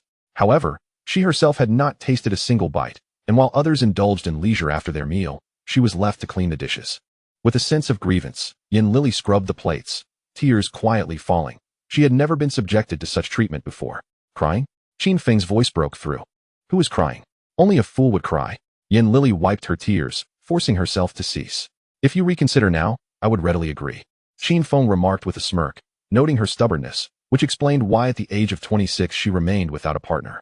Impossible. I shall never yield to you. Yin Lily retorted fiercely, scrubbing the dishes as if they were Qin Feng himself. Very well, then do your best, Qin Feng replied, leaving in resignation. Outside, the zombies still rampaged, compelling him to abandon his plans to venture out. Bai Jia, come discuss our aspirations in life. Even if he couldn't go outside, idleness was not an option. The weighty responsibility of propagating humanity rested squarely on his shoulders. Chapter 30, Xia Xining, Denial. Here they come. Bai Jia exclaimed joyfully, her previous discontent dissipating upon receiving her powers. Qin Feng chuckled. He had been tirelessly working to maintain harmony within his harem. Yin Lily was engrossed in her phone, while Feng Lin and Bai Ruoxue napped, leaving Qin Feng and Bai Jia to engage in exercise. Finally, she found a moment of respite. The more she read, the more alarmed she became. In just 5 days since the zombies emerged, countless individuals had either transformed into zombies or fallen victim to them. It was now evident that zombies possessed the ability to evolve through consumption, with some capable of resisting firearms. Relying on the Dragon Kingdom's military for salvation seemed increasingly unrealistic. What are you looking at? Qin Feng's sudden voice startled Yin Lily. He had appeared behind her without her notice. Nothing. She quickly concealed her phone. I need to step out to fetch my fourth woman. If you reconsider now, you'll be the fourth. In a few days, your rank may change unexpectedly. Qin Feng kindly offered, presenting her with an opportunity to alter her position. No need. I will never become your woman, Yin Lily firmly rejected, maintaining her high standards in choosing a partner. Very well, then continue your role as a maid, Qin Feng concluded before departing. He had extended ample opportunity to Yin Lily. From this moment forth, he would refrain from broaching the subject again. Upon exiting the dormitory, he found the zombies had vanished, leaving him curious about their whereabouts. Perhaps all congregating in the cafeteria. He decided to investigate. Upon discovering the cafeteria, it became apparent that the number of zombies had significantly increased. With the third-tier zombies rising from 3 to 6, 3 stood guard beside the cocoon, while the other 3 relentlessly pursued Qin Feng the moment they spotted him. Fortunately, Qin Feng was swift on his feet. It seemed he had entered the blacklist. Helplessly, he had initially intended to eliminate those third-tier zombies. But now it appeared that hope was futile. He turned and headed towards the Tian supermarket, reasoning that if he could not level up by vanquishing monsters, he would instead rescue women to gain experience. He wondered what extraordinary power he might acquire this time. As Qin Feng stepped into Tian supermarket, he noted that it was several times larger than the supermarket in the dormitory, albeit a bit distant from the dorms. Otherwise its business would surely flourish. The zombies in the supermarket had vanished. Perhaps they too had wandered to the cafeteria. Some supplies on the shelves had disappeared, indicating that someone had taken advantage of the zombies' absence. However, there was still an abundance of goods, at least several times more than what had been available before. Mine. All mine, Qin Feng exclaimed as he stuffed the supplies into his storage space, feeling a sense of satisfaction only when it was completely filled before making his way to the basement. The basement was secured by a metal anti-theft door, explaining why the zombies could not breach it. Knock, knock, knock. Qin Feng rapped on the door and called out loudly, "Is anyone there?" His perspective vision revealed only darkness within. This was the limitation of his ability. "Who are you? Are there no zombies outside? Are you here to rescue me?" The woman inside was visibly agitated and felt a surge of hope at the prospect of salvation. Name, Xia Xining. Age, 22. Height, 170 centimeters. Weight, 53 kilograms. Advantages, consistent fitness regimen, perfect waist-to-hip ratio. Rating, 86 points. Wow. An impressive score of 86. What a stroke of luck. Qin Feng licked his lips, already eager for his fourth woman. Bai Ruoxue and Yin Lily both scored 85 points. And Xia Xining managed to surpass them by a single point. I am Feng Lin's man. As her best friend, you should know about me, right? Qin Feng said, striking a dashing pose to leave a favorable impression on Xia Xining. Xia Xining slowly opened the door, her gaze towards Qin Feng laden with complexity. Feng Lin had informed her that Qin Feng would come to rescue her. But the cost was that she must become one of his women, a decision she reluctantly accepted due to her dire circumstances. Dressed in a rather revealing manner, with long golden hair cascading down her back, she wore a sports tank top paired with ultra-short shorts that accentuated her flawless physique.